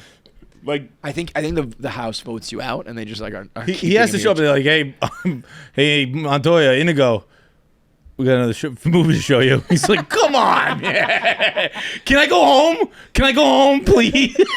Like I mean, at this point, it's crazy. I think it was legitimately 3 episodes in a row. This girl was getting fucked. Like that's crazy. Man. I lost, right? I lost again. We've proven. Yeah, the temptation was too much. Yeah, we get it. How am I still playing this stupid fucking game, dude? It's like when they used to roll Terrell Davis out there 3 concussions deep. He's like, come on, man. I don't even know where the fuck I am anymore. So true. It's so true. I mean, in shows like this, they want to keep it. They're probably like, you can't go home. You have to just keep watching this. Dude, girl fuck. my next episode, Montoya's going to be swimming out of that water. I'm getting work done on my roof, and so they're just banging all the time. And I made a video the other day being like, either I'm getting my roof done or Montoya's girlfriend's up there right now. 'Cause, I mean, they shake the house when they fuck, bro. They shake the whole room. It's crazy. I just picture this woman. Like, every time his name's Montoya? Yes. Yeah, every time Montoya sees this woman, he's gonna be like, you gotta be fucking kidding me, dude. And she's the one who always says, Montoya, blah, blah, blah, blah, blah, blah. We got ourselves possibly some Conclave. Oh yeah. Some Conclave chances. I don't want to bury Pope Francis just yet. You know, he is Yeah, very he's holy man. what, 85? What's he? 88. 88? 88, double in pneumonia. critical condition. See ya. It's curtains, Yeah. right? They said that like he had a good night and he's joking around. I'm like, bro, it's a wrap for you, dog. And if it's not, you should retire. Like, you know what I mean? I don't know. It's like you gotta go. Pope Francis, he was the good one too, right? Not even Catholic. Is he not Catholic? Well, of course he's Catholic, Yeah. but like he's like, nah, gay man. Oh yeah. He lets dogs go to heaven. Dogs are in heaven. Gays go to heaven. Gays can get married. You can use condoms, birth control. That's why there's a couple conservatives in the mix that might win because Yeah. I think some people are a little fed up with that shit. Right. The saying is you follow a fat pope with a skinny one, and I don't think that's true because I think it's just been getting progressively more progressive. Yeah. So I don't think that's happening, but we are in a climate politically and everything else where people are kind of swinging back, where they might be like, and kind of like the Yankees with the beards, like I think they should be fucking. I think you kind of should hate gay people and divorce and stuff like that. Like, you're still the Catholic fucking church, man. Like, you got to have some rules. Don't get me wrong, you bang them all the time, but like Catholic Church does 2 things: hates gay people and sex. And fucks them, yeah. I'm not about the hate, but I don't think the Pope needs to be out here celebrating it. Let's get back to a little bit of, like these guys want to go back to like the Latin fucking mass. They're crazy. This poor bastard, Angelo Scola, he was the favorite last time. And I don't know, he just dropped the ball in there. Yeah. I don't know what went on in Conclave, but the phrase they use when this happens is they say, you walked in the Pope and you came out a cardinal. Because when the white smoke hit, everyone emailed him and said congratulations. That's how much of a lock he was supposed to be. Dude, do me a favor, throw me a Google on Father see where his odds are at. That's your guy who raped you? No, we actually might end up bleeping this name. He's like my grandparents' really good friend. And he has like a legit chance. Does he? Yeah, he was. If it's in America, like he has the biggest. I was gonna say, how old is he? Not crazy old, but Age of 80, he retired. Yeah, your curtains. oh, You retire when you're 75, and you can't even be a part of Conclave dude, when when you're 80. did my grandmother die? Because he did her mass, and he was like, I didn't think he looked old at all. I thought he was like 20 the years same younger thing. than that. Timothy Dolan was the New York Archbishop, and he Yeah. was always in the mix. But he's 75 this year, so he's out. Damn, the only dude, I American. really wanted my grandparents' friend to be the Pope. That would help. I'd be like, yo, I'm coming over, dude. We're doing a Bro, vlog. how crazy is this? How crazy is this? The Catholic Church has an age limit on the Pope. Yeah. And we can't do it for the president. Like the What's the Pope, limit? 80. Oh, okay. Actually, no, 75. 75, you can't be. You can't even be a cardinal anymore. And 80, you're not even allowed to participate in the vote. I think we wouldn't have been able to have the 2020 election with those rules. I think Everybody Biden was definitely over was. the age. Trump was probably over 75. Yeah, I'm it not was like positive. 73, maybe close, whatever it was. But like priests are old. Pope, and the Pope is the head priest. He's gonna be old, and they're like, come on, we can't have a guy who's 80. How old is he? 78. So he would have been all right in 2020. But damn close, you know. So, I really like the way that they do the smoke. it's so the pageantry's amazing, Yeah. dude. Seeing Conclave, like, you say what you want about the Catholic Church, they do. Pageantry is our jam, dude. Yeah. Like yes, they fuck kids. Yes, there's cover-ups. Yes, it is a horrifically corrupt institution. But when the music gets going and the art gets going and the stained glass and the architecture and the fucking smoke, they made a whole goddamn movie out of it. Which, by the way, you did not spoil it for me, and you kept saying the ending, and then I found out the ending. What a dog shit! Yeah. And Did you watch it? No, I just No, heard about it. no. And now I'm not. I mean, when I wrote my blog, I was like, "This ain't no fucking movie. We're not gonna elect a hermaphrodite. Okay, this is the real fucking deal up in this bitch." The second time I watched the movie, I liked it a lot better. Oh, look at that shot! I know, That's and it like amazing. distracts everyone from like if you were to just come out and be like, "Hey, still didn't make a decision today," everyone would be like pissed because it's the smoke. Everyone's like, "That's cool." So I'm thinking if it does go down, I think I'm gonna live stream the entire duration. Of Yeah. Because the last 2 times it's lasted like 2 days, which is a good amount of like this is going on too long, but I don't have to like be there for like a week. Yeah. In like the 1200s, it lasted 3 years. Yeah, crazy. But Dude, I remember when a couple days of that would be fun. I went to the Vatican, and I was so surprised by, like, despite all that, like, the power, particularly that the Pope had back in the day, like, it wasn't really them who, like, set, like, they still answered to people. The Pope did? Like as far as, like, I found it interesting that, like, the artists still set culture, and artists would still tell the Pope, like, fuck you. Fuck off, yeah. Like when Michelangelo painted the Sistine Chapel and the wall behind it, everyone was naked, and the Pope and the archbishops were like, you have to put clothes on them, and he's like, nah, I'm set. Yeah, I'm all good. I was like, Gangster. oh damn, like you could just tell the Pope like I'm good. Yeah. And then they just waited till Michelangelo died, then put clothing on them. Really? Yeah. You should do a Fast and Furious stream and then see how many times to watch the whole Fast and Furious franchise over before, like, who wins. Vote for the Fast and Furious. How long were you in here for? It was like 23 hours, I think, maybe a little more. I feel like there might be drama in this one, so it might go on long, which could be good, could be bad. But there's Peter Turks is still in the mix. I really want Black Pope. I was so jacked up for Black Pope last time. I just want the headline White Smoke Black Pope. Whoa. That would be great, right? Real cool. And then there's his other buddy is Ambongo from the Congo.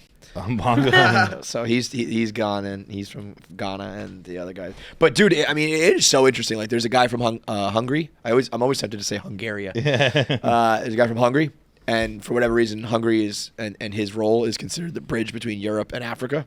So he's like good with those two continents, and there's enough people in Europe and Africa that if he gets all that vote, he'll just win. It's like Risk. It's like you don't even need the North American vote. I got Europe and Africa. I'm good to go. And then that guy Peter Erdo is like, he will probably like send gay people to jail. He's hardcore. Really? He's like fuck fuck Pope Francis. Yeah, he's hardcore. He's actually the Hungarian one. He's the one who's like, I just need the Africans and we're all set. So, but we'll see if it swings back the other way. It's gonna be one of those guys. You know what's interesting? Pietro Parolin is the odds-on favorite. He is the Vatican Secretary of the State.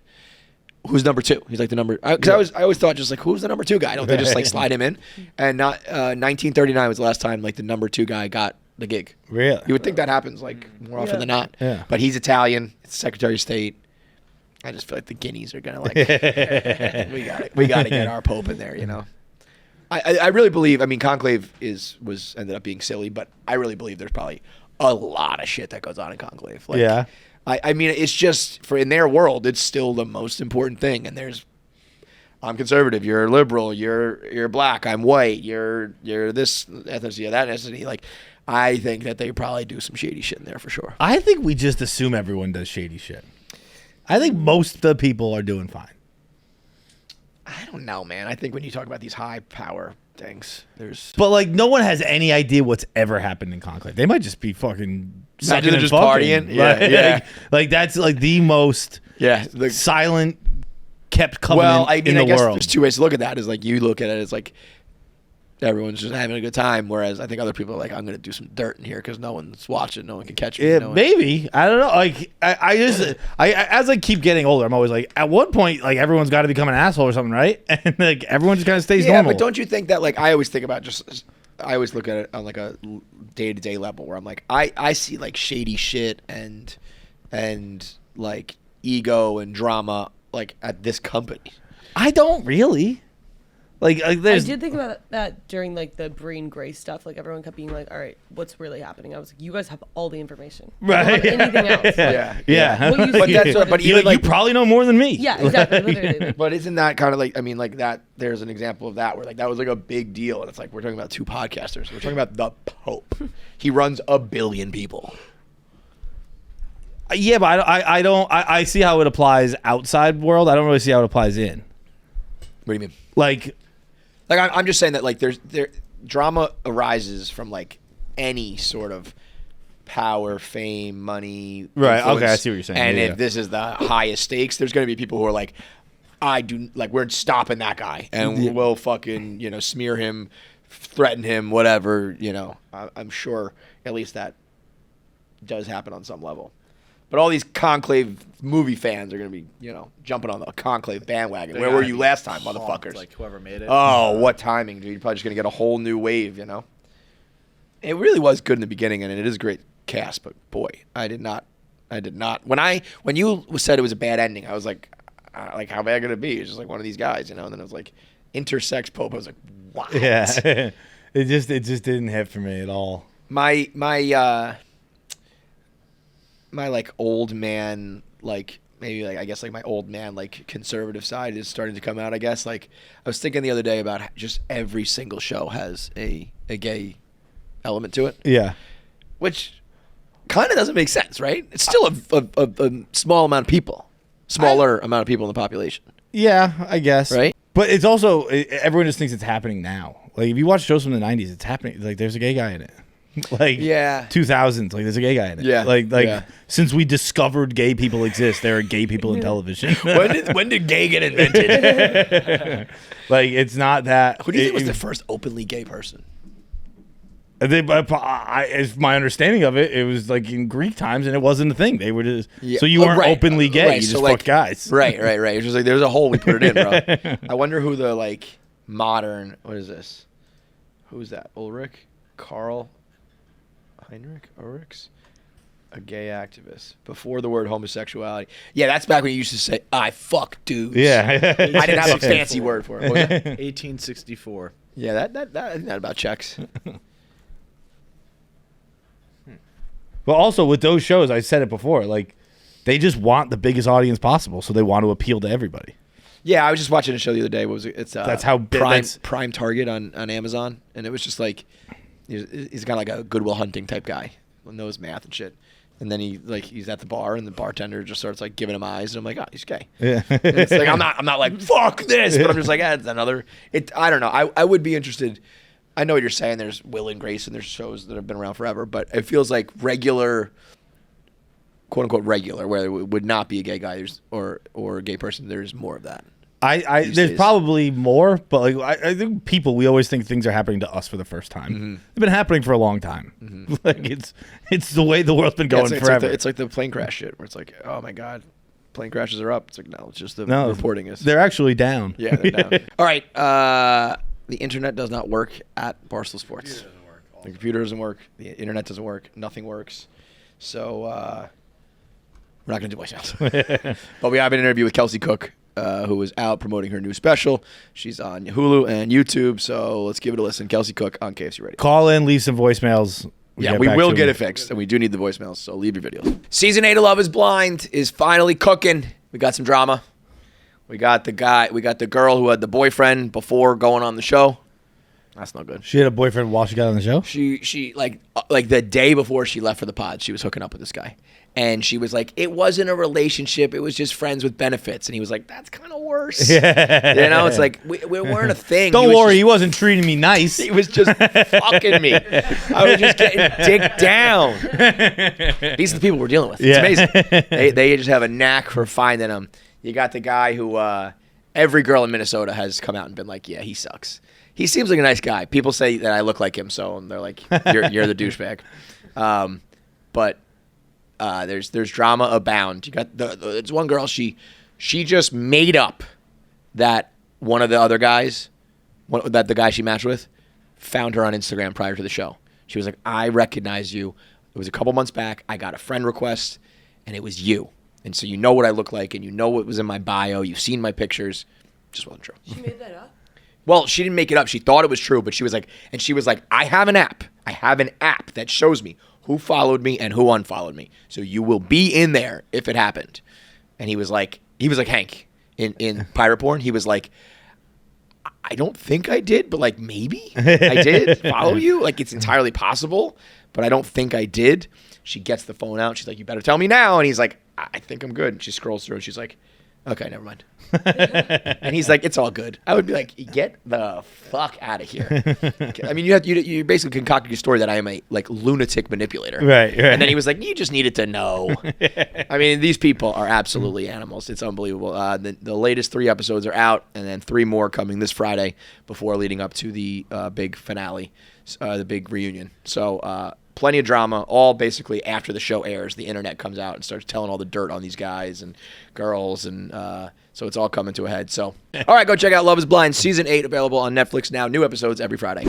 Rocking the orange boots. Yeah. I like it. They're filthy. I should clean them. But No. yeah, living in Minnesota now, it's like pure survival all the time. So, But you I've can't, like, embraced this. Washington, in my mind, those are like similar spots, is it not? It's like more brutal.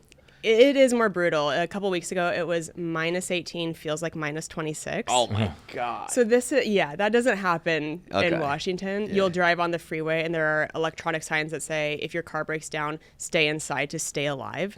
It's like Holy shit. like horror movie shit. Like you could just Yeah. like walk outside and die in 5 minutes. It's crazy. You It's did the crazy. shit with like the boiling water, and you just throw boiling water, and you're like, look, it's snow already. Yes. Dude, I would legitimately never leave the house. Oh, you just don't. Okay, good. You like just don't. Because that's but just you'll- like, what could be so pressing that you have to leave the house in these conditions? No, nothing. I completely disagree. In -26, dog? I have been spending a lot of time in Vermont this winter, and it gets really cold there. It's like -14, -18, that kind of shit. Okay. And like, I don't even wear a coat. See, there's Something's like wrong with some you, really dude. sick individuals that Yeah. like, you would do well in Minnesota. It's Yeah. not even that I don't get cold. I certainly get cold, but I just when you, cause I don't use a car a lot in the city, Okay, but when yeah. I have a car, I'm just walking outside the house to get to the car. It's not that cold. Well, yeah, all right, that And I then- understand. But I'm saying if you're doing anything, I You're don't know, not go for a walking the walk. dog. You're going, Yeah, Yeah, well, you're I'm not- not going for walks, Right. but Right, or if right. I am, I'm bundling. But I'm sure up. some people, if you have a dog, you got to walk your dog, yeah, right? Like, yeah. You also have I'm sure a the dog's beard. like, fuck that, I'm not going out. Oh my god, our dog! It's like he takes the fastest shits you've ever seen in your life. When it's like he like sprints, poops, Yeah, gets unless back you're in. like a husky or a wolf or some shit. This is It's not not going for anybody. happening. What I like though, Yeah. like I've seen a lot of people posting like this message is from me in the summer, 5 months from now when I'm complaining that it's hot. Like, shut the fuck up, fuck you. Yeah. But here's the Embrace thing. it. Here's where I still will pick the winter over brutal summers.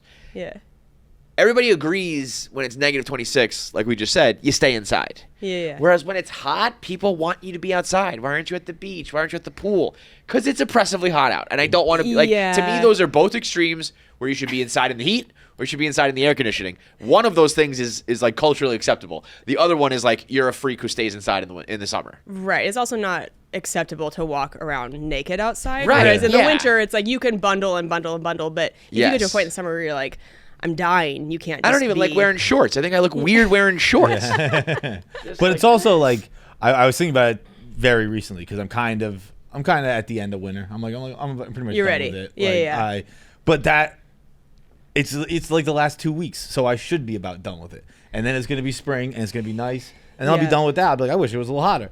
I don't get how you live in one climate forever. Yeah, because I I'm like like that I'm at like all. I don't know. Like I get sick of it. I get bored of it. I'm ready for the next one, and Yeah. that I think is fun. It's unnatural.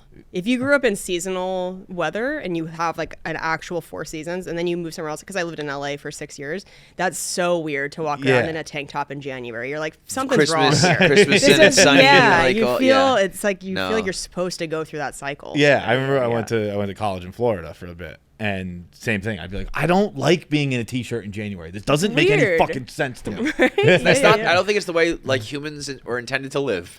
No, it's, Even though there's plenty of places all across the world that are like that, but I'm like, no, Northeast, 4 seasons. That's how it's supposed to be. I just get You need bored. it. So like you just get bored of it. Like I get bored of everything I do in that season, of the clothes I wear, of the food I eat, Yes. the movies you do. the kind of Yeah. music I listen to. Like I need to switch it up. And if you have one climate, you just can't. It also do that. makes the warm like fun. You know, it's like Memorial You Day hits. It's like it's gonna appreciate get it more. warm. Yeah. Yeah, Right. I've been full Home Alone 2 pigeon lady for 6 months now. I don't know if you saw the coat I wore when I walked in. It's that was like it's great. an actual sleeping, sleeping bag, yeah. It's like Sleeping bag with feet sleeves. to chin Yep. because you just But have that's to. fun. It's fun to be the homeless lady for a bit, and then you'll have this summer. Like I like just being a new dude. You're like, yeah, fuck it. Yeah. I listen to winter country music now. Like in the my summer, I'll God. listen to Bieber, of course. But right now, I got Get fucking Bieber back in here. Yeah. Yeah.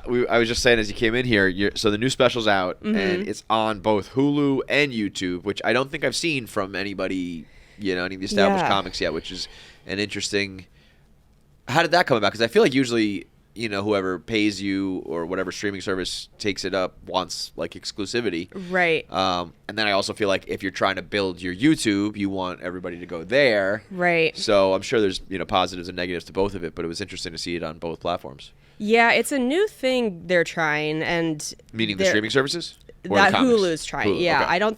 I don't think you would see that with Netflix, but Hulu is kind of like new to the stand-up comedy Yeah. thing. They're trying some things out, and like you said, there are definitely pros and cons. The pros are that if you have something come out on a streamer as opposed to just YouTube, you can book kind of bigger press things Yeah. like certain TV shows. If you have just a YouTube special coming out, they're like, yeah, we can't. Yeah, yeah. It's like, you're not cool enough, right? Right. But as soon as you're like, oh, Hulu, then they're like, all right, yeah. Yeah. And so that's been nice to have some bigger press things. But the downside is that the only public views you see are YouTube.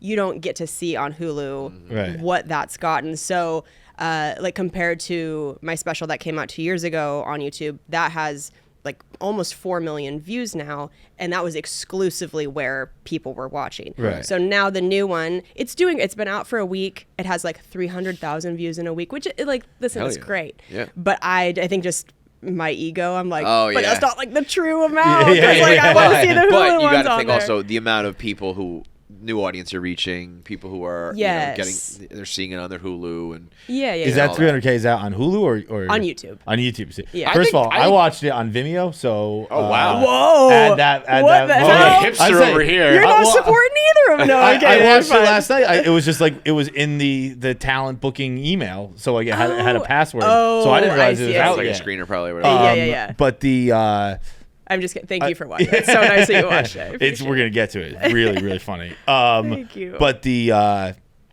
does Hulu tell you what your views are? I think they will They give you lie to maybe you. like, They'll tell you a number. doing great. Yeah. I remember when we did a Sirius show, like Sirius just we'd be like, how many people listen to it? And they'd be like, we can't tell you that. And they're like, what do you mean? We can't Isn't know that how many people weird? listen to the Well, show I every mean, day. you lose It's all such your a leverage power one way or the move. other. Yeah. Yeah. Like, is it one or is it like can I have a guess of how many Give people you a listen to the ballpark fucking here. show? I know. I think they will give you like a monthly report Okay. or maybe a quarterly thing. I'll find out something at some point, but I don't know.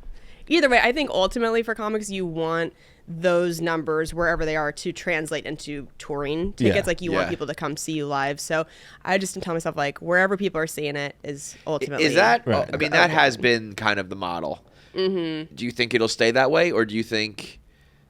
I mean, touring. There's so much money in it, and I get it, but it's also such a motherfucker. It's such a motherfucker, right. Like, yeah. like if you could parlay it more into internet success, a podcast, ads, views on YouTube or something like that. Like if you could just snap your fingers and pick one, would you still want it to be tickets? Or if I told you could have like a super well established internet personality or existence, whatever you want to call it. Yeah. Because that to me just seems a lot easier. I know, you're just going to sit with your cat on your lap in your house in your pajamas. Yeah, I mean, I think it's a little bit of both. This is my coming up on 16 years of comedy. It's so hard to picture ever not loving doing stand-up and touring. But it's like, I think it's the amount of touring that starts to make people mentally unwell and physically unwell. It's like, it's so much to ask of your body to do. You think of the average person and they go on vacation maybe like once or twice a year on a plane, and they come home, they're like, oh my God, I'll need 6 months to recover. And it's like, yeah, we do this like every fucking week. It's crazy. So I look at, like a Your Mom's House podcast where you're like, oh fuck, that would be so nice to know that you have this like steady income when you're home, you're with your family, but then you can choose kind of how you want to tour on top of that. So I wish you could look at those people and they're still going. I mean, to Tom like, is cranking it. Yeah. I'm coming everywhere. He literally went all around the world. Yes. And like, sure, arenas and stuff, but also some small time things that like. You guys are you got a sickness. You're addicted. We're sick people.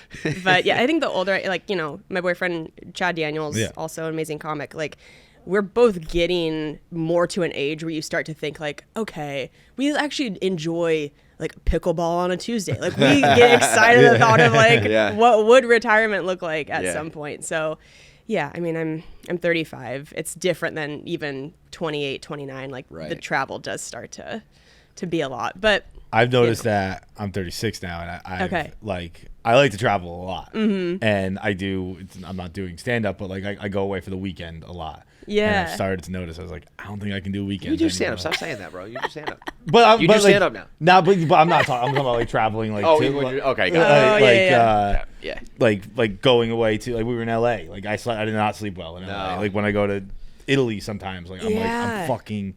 I can't sleep. I'm tired. Like it's got to be a full week vacation now because I can't hammer it out. Turn right back around. Yeah. I mean, we did LA for like 16 hours. It was crazy. It was like, oh God, we were on the plane probably as long as we were there, and it was like, well, this was stupid. That's so brutal. And the time zone changes. Yeah, that's the motherfucker. Yeah. TikTok has made us all way too aware of every health thing. Where now you're thinking about like circadian rhythm stuff. And is my asshole getting enough sunlight? Oh my God, yes. And blue light. It's so much, and you realize how poorly we, in general, I think, treat our health. And, oh man, I saw. Do you know who Gavin Mayo is? No. I don't know who this guy is, but he was on a podcast that I've just seen like several clips from it. It's got to be literally the dumbest fucking podcast that is ever in existence.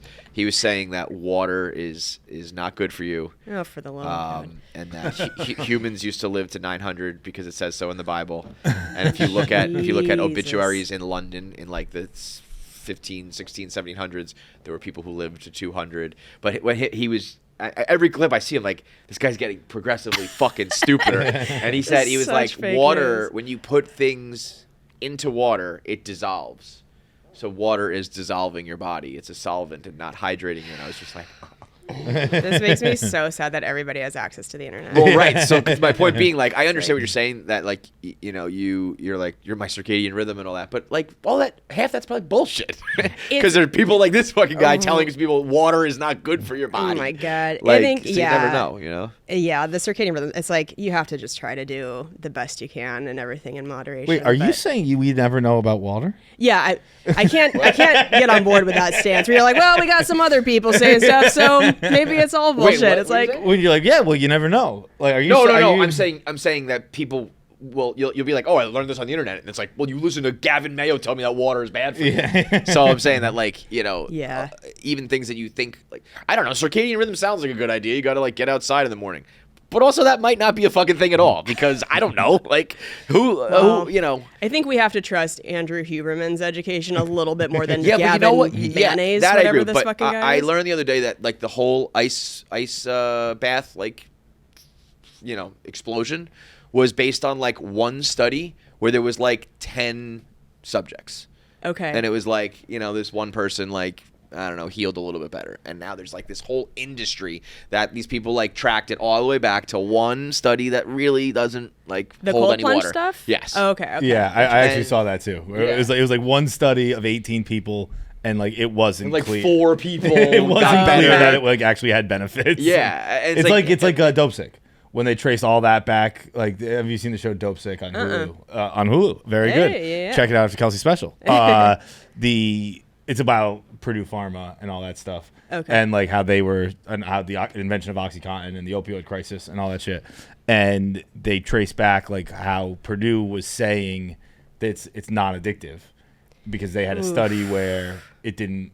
That's how they marketed OxyContin at first. Like it's the first non-addictive opioid. Blah blah blah blah Wow. blah. That's fucking Terrifying. crazy. 'Cause what, And there's one group. All that was based on dude, it's crazy. It's fucking nuts. it was all based on a letter to the editor in the New England Medical Journal. So they were citing New England Medical Journal, but then when the New England Medical Journal didn't even know about it, and then when it was brought to their Wow. attention, they went and found it, and they're like, that's a fucking letter to the editor. And then they asked, What, they just said like, I did not get addicted. well, no, and Yeah. then they asked the doctor who wrote the letter, and he's like, they're saying that? He's like, no, I was saying that, like, of the 100 page, I forget, I don't want to say it because I don't remember exactly what it is. Yeah. But the doctor was like, no. That's not what I meant. not what I was saying. Right. Like, that's Oh not, my this study doesn't God. prove that. And that it Yeah. launched And it was like, it was 500,000 deaths. That wasn't until like 15 years or 10 years after OxyContin had been invented, where they were like, Jesus. wait, this is the study That's you're where it using? came from. Yeah. Dope Sick? Yeah, it's awesome. Okay. It's Michael Keaton, okay. Caitlin Devers. It's fucking who's the other guy with the eyebrows?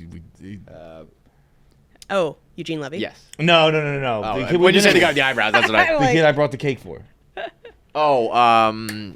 Will Poulter? Will Poulter. Yes. yeah. It's awesome. It's like one of my favorite shows. It's a really great show. I was picturing Michael Keaton and Eugene Levy together. I was like, this I was like- feels like an unlikely casting, but you said Especially Eugene Levy eyebrows. talking, like And- opioid crisis. Yeah, I'm like, listen. But yeah, there's just so much information that I think 90% of it is probably bullshit. There's a lot out there. Hard to sift through. We're going to keep the water keeping you alive in the, Yeah. in the right I category. think water, but- oxygen, those things I think you can back Please, up. for the love of So God, wait, keep back to drinking the water. special. Yeah. Do you own the rights to your special?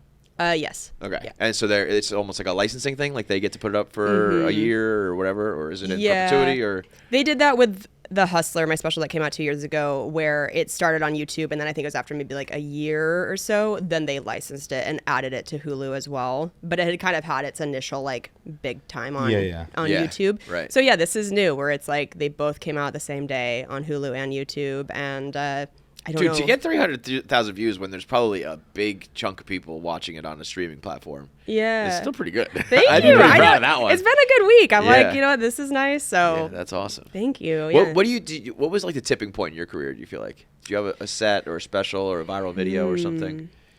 Was it just Prob- beating people's asses in football? It never hurts. Probably the biggest one I think would be The Hustler coming out, Yeah. because that was my first hour special, and I had gotten a touring agent a little before then, and that was the first time where I went from shows being not very well sold, like maybe half full or whatever, to the special coming out, and then all of a sudden shows were selling out, and my following online got way bigger because we posted like pretty much every clip of that special online. Yeah. Because that's Which one I of think the. you should. I know, that's one of the upsides of YouTube. I mean, I'm an internet guy, so I've always said this. I get comedians that want to burn material and all that, but it's like you got to reach a lot more people. Yes, it's crazy. I mean, some of the streamers, I think, put a limit on how much of the special you can post as clips. Oh, interesting. So that is an upside of YouTube, is like you can turn a 60-minute special into 60-minute long clips. Yeah. And if even 10 of those go into the algorithm, you're You're good. getting I mean, you millions. Can, honestly, if you get the right one, it can be. You know what I mean? It's crazy. Yeah, some of those clips from The Hustler on Facebook, and this is again like when Facebook hadn't been fully oversaturated yet, but it was getting like 20 million views on some of those clips because it just wasn't quite flooded yet. Even if you were to sell out like a big theater, you're talking about like a couple thousand people versus 20 million. It's nuts. Yeah. It's crazy. So that was a big turning point. And then even this year, like I'm doing the Wilbur Theater in Boston tomorrow. That's like a really big change for me to start to get to do some theaters. So it's all, it's kind of like ebbs and flows, but yeah. And so you're living in Minnesota now. Mm-hmm. You been to Gay 90s yet? No, but I just was talking with a friend about it who's from there originally, and she's like, "Oh my God, we have to go there. It's like apparently legendary." It's awesome. We went. Okay. We went. No one was there that night. Right. But He had. You hyped it up, or someone? I had gone, and It was like the party of the century. It was. And then we went. There was nobody there. It was the night I was there. It was like I think it's every other Friday because we went. We did shows in Minnesota, and then we did the after party at Gay Night. We told everyone at the like, come to Gay Night. This is going to be epic, and it was just the comedy club in a gay club. Yeah. They were like, "What the fuck is this?" We're like, "I don't know, man." It almost made it like if it wasn't going to be an literally awesome party, no I'd people rather. there. It was there were no gay men there. It was just our crowd that we brought there.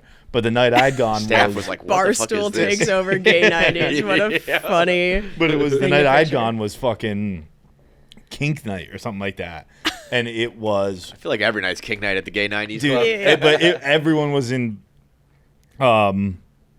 what's the Latex. latex, Leather, Okay. and like people. I think people maybe were I don't walking know. around. I don't know. It's not part of my Pornhub search, but I don't know. Like riding faces, like dude, there was one with a guy, like the. I don't know if you watch Game of Thrones, but like what Reek gets tied to, like I forget what they're called. Yeah, like a big, just a big, the like big crucifix X thing. Yeah, and like someone was tied up on that. Someone was tied up on that, Jesus! just getting his dick whipped. No and way! I was like, Are this we talking like full blown? No. He was in like he was naked except for like a Speedo type deal, and Oh then my God. and he was just getting whacked in the dick. Bro, I'm And pretty open, but Jesus, It was This is so fun. it was so funny too. Like there were a lot of like no one was attractive first of all, by the way, and then there were a lot of like bigger Midwestern looking people. Sure. And like the woman would be like latexed out in this tight stuff, and the guy would just be in like a Minnesota Wild t-shirt. Oh my God. Full hockey jersey,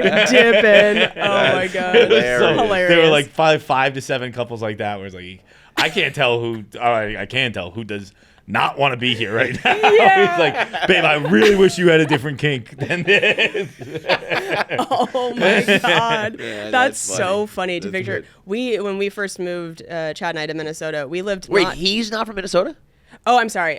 Minneapolis. He's from Minnesota. I He wasn't gonna say, living in It's like, did you motherfuckers pick No, Minnesota no. together? That would be Yeah. so wild Yeah. to randomly both pick there. No, he is from there originally, but he wasn't living in Minneapolis. So when we first both moved to Minneapolis, we were living not far from Gay 90s. And again, I've never been, but that's so funny to picture that. I was probably like walking my dog by Whole Foods, and there was a guy getting his dick whipped like 2 blocks over. I had no fucking idea. Wow. It was okay. the buddy I went with fucking left right away. Like he would because it's in like a separate room. Like That you chief, kind of right? yeah, Yeah. you walk through like the like curtains, and like Yeah. I walked through the curtains. I took 5 steps in. I turned around, and his head, I was already at the back of his head. I saw walking out the curtains. Oh my God. Like, I was like, I'll stick around. I'll stick around a little bit. God, the couple dynamic in there, that is so funny that there would be a guy who's just like begrudgingly Yeah, there. like other guys get dragged to just like a nice Valentine's dinner or something, and I get dragged to the kink club. you know? Yeah. Like, it's bunko night. And they're like, this is my nipple clamp night. Like, why? You said you'd come. What a was- weird Well, you thing. forget though. It's like, you would like to imagine that you go to like a sex club or a swingers night and everyone's hot and pretty, and Sure. it's like that's not most of the world. You're gonna see a lot of ugly people, a lot of big people, a lot of it's not. A lot of cargo shorts. Yeah. More cargo shorts at the orgy than I expected for sure. Oh my God. Hysterical. Cargo shorts at an orgy is great. Oh, Minnesota. I don't know if I want to go. This seems so sad in a way. No, it's No, awesome. you gotta It's go. awesome. Okay. Yeah. Even when I was there and it was empty, I was like, I still see the potential in this being awesome. They had like cages, people just Yeah. dancing in cages. Yeah. People were like, it wasn't outright fucking, but people were pretty damn I think close. people were coming. Yeah, They weren't fucking, but coming was happening. One way or another. They were getting there. Yeah. God damn. All right, well, fine, I'll go. The special is so funny and it's great. I don't want to give away your stuff, but first of all, I'm very sorry to hear about your mother. Oh, thank you so much. Second of all, the Hall of Fame in foosball is so funny. Thank you. I appreciate it. Like, it is such a funny thing where you're like, someone has dementia and they're going around telling people they're in the Foosball Hall of Fame. You're like, well, they're experiencing an episode right now. Nobody believes her anytime she says it. For background for listeners, my mom unfortunately has this really progressive rare type of dementia that hits people a lot younger than Alzheimer's does. And she is also in the Foosball Hall of Fame. She's like a pro foosball player. And so, yeah, anytime she gets a new nurse in the home and they ask her about her life, she's always like, I'm in the Foosball Hall of Fame. And they're always like, sure you are, sure you are. And we cannot get people there to believe her because, I mean, why would they? That sounds like the most made up. It's the ultimate two truths and a lie little story that no one's gonna believe. Such a good way to put it. Yeah, it's so weird how much foosball is just a part of your whole family's life. I literally wouldn't exist if it weren't for it's how my parents met. Right. It's a real. I find foosball to be the hardest thing in the world. I cannot do it. It makes a lot of people really angry because there's the bar version where people don't even know that there is a right way to play, where people are just spinning the rods insanely. Right. But once you know that there are actual rules and a way to play, and then you try to do that, it's so hard that I think dudes especially are like, what can I do? Yeah. But you can just hop on an air hockey table and fuck around, or grab a pool cue and shoot a little bit of pool. But to me, I'm just I can't do anything on a foosball table. It makes people feel deeply uncoordinated. Yes, yeah. Because and then if you play someone like yourself, where it's just pass, shoot, boom, and you're just wait, what the fuck? I'm used to waiting, trying to get it when your feet just can't really reach. Yes. And you're just bah, bah, bah, bah. It's an enraging sport. Yeah. But it does feel really good once you get good at it because it is, I think, more challenging than, like you said, air hockey, stuff like that. Has Chad gotten better, worse? He has gotten better. This fits in so well with us being it'd be fun to retire someday with our pickleball. We, in our house, when it's minus 18 and you don't want to go anywhere, we have a foosball table, a ping pong table, darts, and then random other bar games. We'll just do a little mini Olympics with each other and play against each other and all of them. And so he's definitely gotten better at foosball. It still is the one thing I can beat him at. That's what I was thinking of. When I'm in a relationship, I'm pretty good. I'm a pretty modern man. I'm okay not being the man at certain things and being the best at things. But bar games. You lose to the chick at bar games, you are a loser. I'm flipping the shuffleboard table if I lose. Even like things I've been to fucking arcades and shit, skee ball. I'm supposed to win at skee ball. Right. Yeah. There's a carnival game, sort of caveman thing. Yeah, I'm supposed to win you the teddy bear. I win you the teddy bear. You don't win me the teddy. Yeah, there's something about a woman handing the man the teddy bear that I feel if a chick steps up and can knock over the milk cans with a ball, can't. Jesus Christ. Someone's wearing a strap on. That's not going to be a typical night. Yeah, that's a change in power. Your dick whipped at. Yes. Yeah. Chad has kids, right? Chad has two kids. Yes. And they're a little bit older? Yeah, they're his daughter just turned 21. Okay. His son is 25. So you're not really doing stepmom type shit. You're just No, it's a weird age spread because they're not young. And Chad had them young, and then I'm kind of in the middle. He must have had him when he was He had him super really 22. Yeah, very very young. He's not that old. But yeah, I mean, I mentioned in the special how that's been kind of a weird part of this stepmom dynamic is that you would think, oh, that would be cool to have a stepmom figure who's a comedian and has a following on TikTok because that's what Gen Z thinks is cool. Right. But unfortunately for her, a lot of the jokes I post are about. They don't want to hear that shit. Or that, it's the one that went super viral from The Hustler is about him having a vasectomy and me trying to figure out what that's going to be like. And it's whatever I said, is it clear the white Gatorade flavor or whatever? And I did about my dad's cum. Oh yeah. Yeah, does it taste better when there aren't kids in it? And so she had followed me on Instagram, but I forgot she followed me. So I'm posting those clips to There you promote go. that Work. special. And she had texted Chad that night being like, just so you know, I definitely unfollowed your girlfriend today. I'm like, well, God damn it. Like, Christmas is going to be so weird. Have you now. got to follow back yet? No. The ship sailed.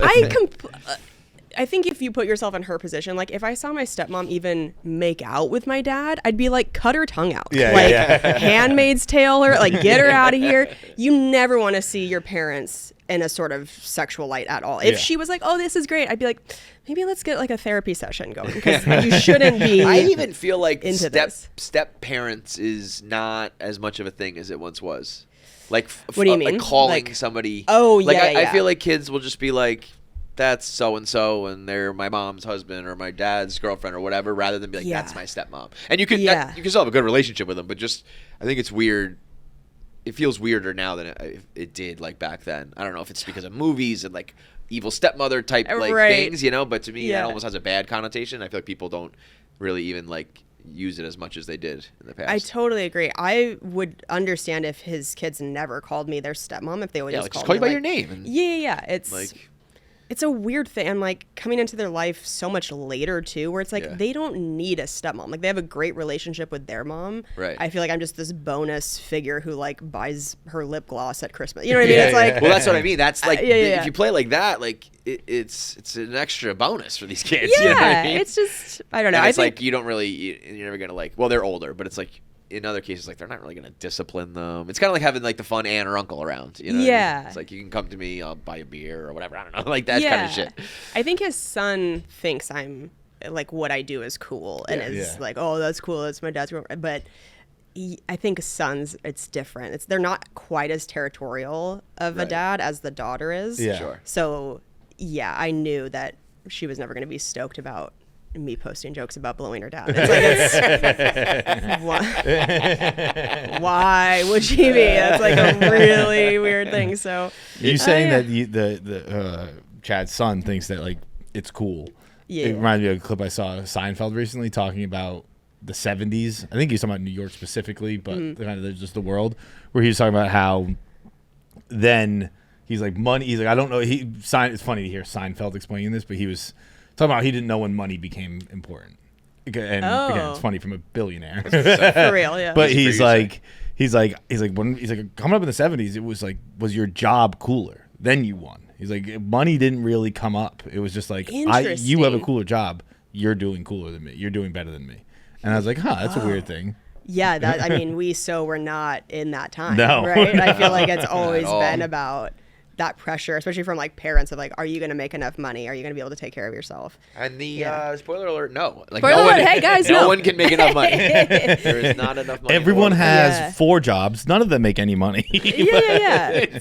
When I first told my parents I was going to become a comedian, they weren't like, oh my God, that's so cool. Good, cool job. They're like, what the fuck are you doing? Yeah. And like, it's fine now, but that would you be let me be a creative writing major. Where did you think this was where going were to you go? on that one, dipshit? Yeah, you're professional foosball players. What the fuck did you think was going to happen? I'm going to be a dental hygienist? Like, of course I'm going to be a your clown. parents are professional foosball players. They don't get to turn around and play the card of like, why don't you have a real job? And my dad, I think he was like that initially because he wanted me to have a more secure job. I was going to be a high school math teacher. And so he was like stoked about it. He's like, great. That's a job that's always in demand. Like, love that for you. Was that your jam, math? You're good at math? Yeah, that was like what I was majoring in college until I switched, but I got to like Calc 3 and just was like, this was, I'm like, this cannot be my life's work. This is, I remember doing, I think in high school there was like A-B calculus and B-C calculus or something like that. You know what I'm talking about? Maybe it was in our different. Sure. But it was like, there's like hard calculus and then there's like really hard calculus. Yeah. And I remember tapping out. I was like, I can't, unless you're going to become like a goddamn engineer, architect, NASA major. It starts to get a little bit like, I don't think we need to know this. I took pre-calculus senior year. That was the last math class I ever took. Yeah, I mean, even once you start getting into that differential equation shit, it's like, what are we doing here? And like you said, I get when it's somebody who's going to become, a structural engineer or whatever. I'm like, okay, you will actually apply that. I wanted to teach like algebra 2 in high school. I was like, I don't want to know all the rest of this shit. This is way too hard. But obviously I like pull a 180. I can't do my kids' homework. I mean, I know this is a little bit like hacky because it's been done before, but like the new math that they do, I'm like, just and my kids are young. We're talking addition, subtraction, like normal shit. I'm like, just put the numbers on top of each other and fucking subtract them or carry the one. Like, and you're done. They're drawing these like dots and circling them, and like I'm like, this cannot be easier. That's so crazy. It is. I get like where they're trying to go, and it's like I guess you can apply it to like larger numbers, but I'm like, bro, I promise you, it's easier to just like remember what 4 times 3 is. Like, just fucking memorize it, dude. Are we done with times tables? Kind of.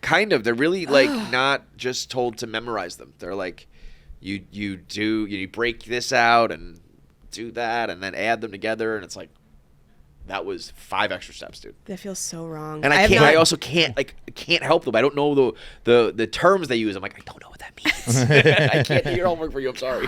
Once you get it, though, I saw a video the other day, and maybe this kid's just a genius, obviously. Well, not maybe. He obviously is.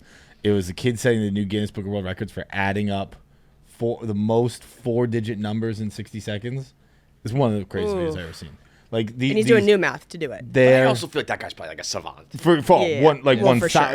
set the Guinness Book of World Record for doing like it would be a nanosecond of like 4,112, and a nanosecond of 8,000 blah blah blah blah, and then a nanosecond of, and then it was a full minute of that. And then he just put in the answer at the end for like, oh yeah, that's crazy. What all of that added up means. That's crazy. It was. Those people are basically, they're like X-Men. They're like mutants. I think. Like they're more evolved. Like, my God. There was that dude who he took a helicopter ride and he just looked at Manhattan and then drew the whole thing from memory. Really? Oh, that's right. Spot I saw. on.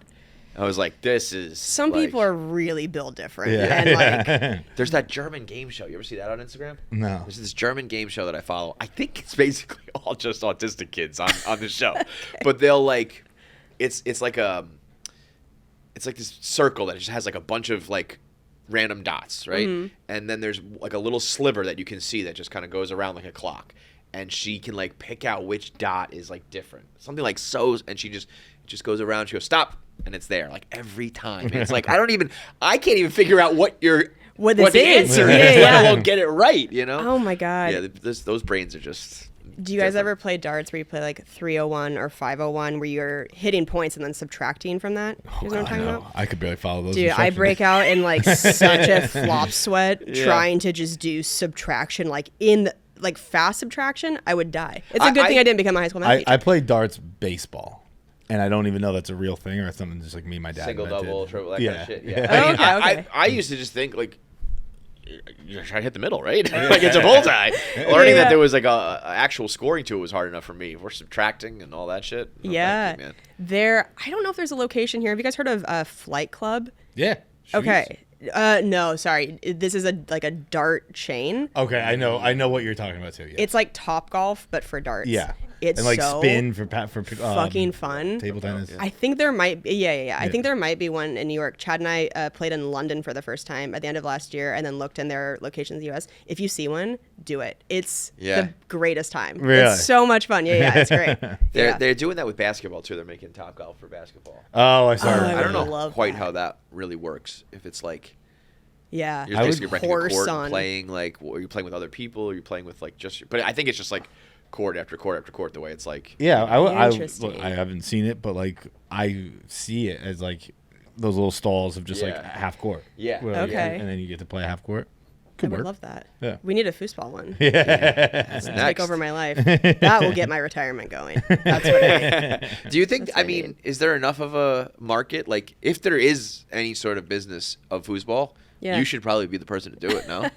Well, there are so many more people who are way more involved in foosball now. Yeah, but how many people have a platform or like a following like you do? That's like so the I feel one. Like that's what, you know. That is the one difference I have is like no foosball players are also. No foosball players get 300,000 views in a fucking week. Okay? Right. But yeah, those people, so many of them put the time into foosball that I have into comedy, where they're so good. But I wish it was like a more well-known world, but I feel like it's kind of still this niche thing a little bit. There's like tournaments around the country. Do it. Turn it, open up the world. It would be like the next pickleball. Evan Williams is Game Day's #1 pour, and you'll find them cheering with fans in every corner, whether you're talking about football, baseball, basketball, hockey, soccer, rugby, golf, whatever.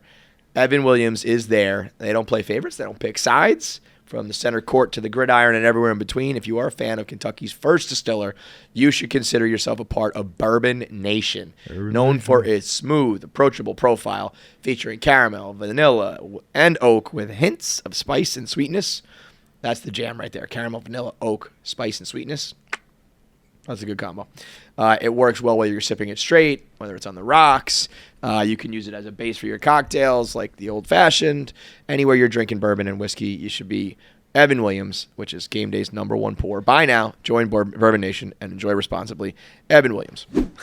That'd be great. Do you see I'm wearing a pickleball necklace? This is where my life No is way. at. You're really drinking the fully Kool-Aid. embraced. Yeah. older. I was someone who like saw the popularity of it and was like, I'm gonna hate that. Fuck foosball. Oh, fuck pickleball. It's so dumb. And I played one time, and I was like, "This is the greatest game I've It's ever the played." greatest You know what? thing in the world. My theory is like the game is perfect. Like that. Like everybody can do it. You can be really good at it, but also just be average and kind of. But I really think the name is really important too. I think pickleball is a big part of why it got popular. Really? Why? I don't know. I just think it's like a catchy name, and I think people. Yeah. It was like part of the. There's something about it appeal. when you hear it, you're like, "That's dumb." But what is? But what? Yeah. Oh, What is yeah. pickleball? And then I why I why bet they call that it sucks. pickleball? But tell me more. Yeah. But we're gonna buy a And then you paddle. find out it's like it's you can do it even if you're like not athletic. It's like oh okay, I'm in. Do we know where that name comes from? Pickleball? So I played pickleball in high school, like well before this Dang, whole okay. thing, right? And we were told, and I don't think it's necessarily, I don't think it's like fully true, but I do think there's an element that it was big in prison. There was like it was like a prison game. I don't know if it was invented there, but it was like prisons played it, and there was we did written tests on pickleball in my high school. Our gym teachers were so obsessed with it, we had a written test on it. Whoa. But I don't remember pickle boat rowing. Let's see. Okay, so which refers to a boat made up of left. I have no idea why that. Interesting. I know it started in Washington State, where I'm from. I don't know if this is right. That doesn't make any sense. That feels Like AI Google's AI is wrong fucking us with 90% of the time. It really Yes. is. I can't believe it started potentially in prison because of how it looks now. I know it's so like bougie and like country clubby old people like whatever. So Midwest. It's like these women named Nancy, just like Yeah. making it their entire life. Pickle is a None of these seem like it's. weird. Yeah, but so we were playing. We had like rankings in high school of Damn. like our top players and like the two gym teachers, Mr. Plunkett and Mr. Finnegan. They were fucking awesome, and they used to be like, "Watch this, kids," and they would just play each other. We were just like, it's like this Okay. job's awesome, by the way. Go home, yeah. Yeah, They yeah. were just- yeah. It was a fun way for inmates to socialize and build community. It was a big prison Hilarious. game. They were just showing a version of it on ESPN where it was like Andre Agassi playing what's that other big tennis McEnroe? player's name? Like massive tennis stars playing pickleball, and it's so cool to see those people play because they just fucking rip it. That's very cool. I saw a video of Agassi the other day. He I think it was what's his name, Becker? There was a big tennis player named Becker, right? One doesn't ring a bell, but I don't. It was like Agassi and the other guy, and Sampras was the other guy. yeah, no, but I'm saying it wasn't him. It was like Bjorn Borg or Becker, or one of those guys. And he picked up on like the littlest. He was like when he moved his hand this way, he was serving to the left, and when he moved his hand that way, he was serving to the right. And he was the only one who knew about it. And he waited. I think it was Boris Becker, and he waited until he retired to tell him about it. and he said he was like, I used to go home to my wife and be like, it's like he's in my fucking head.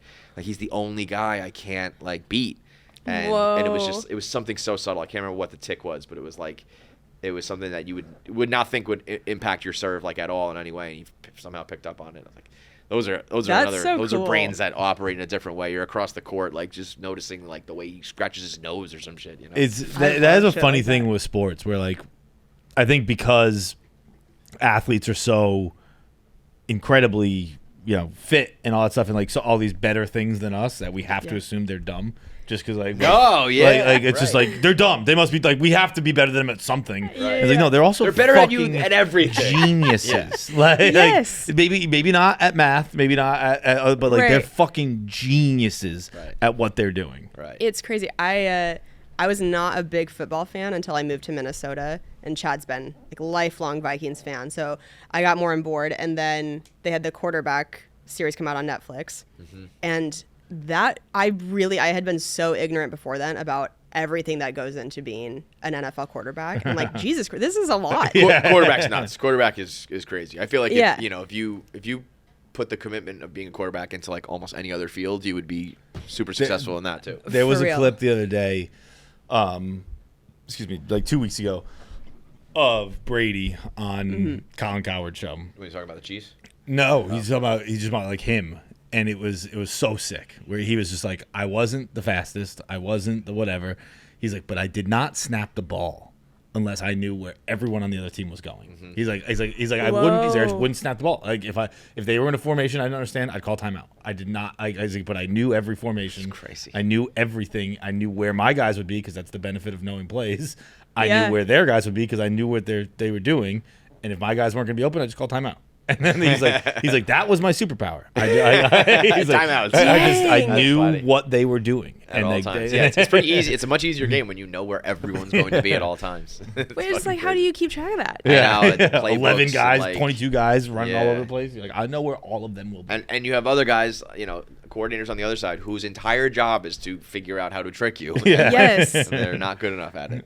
It's But yeah, I crazy. mean, it's true. You do So are think you of, like full blown Vikings Kool-Aid now? Yeah. Skull Nation? Yeah. Yeah. I mean, being from Washington, I was a Seahawks fan before, but not, again, I didn't like watch consistently enough or even know enough about football to be super invested. But I mean, it was a really exciting year, especially. It was to a be good year, but you Vikings are fan. signing up for one of the worst sports cities in the world. They're the one, like all my I teams in New know. York suck, and so I'm pretty miserable. And I'm Okay. always like, I think I have it the worst, and then Minnesota always chimes in like, we'd like a word, and I'm always like, yeah, you're right, you're Yeah, right. hold my beer. Yeah. I've been told that this is a very heartbreaking city to move to for sports, but I had never been to a hockey game before moving, and so like that's a really fun thing. Wild good. Yeah. Wild, They're yeah. Maybe that's they're different. better this year than they should be.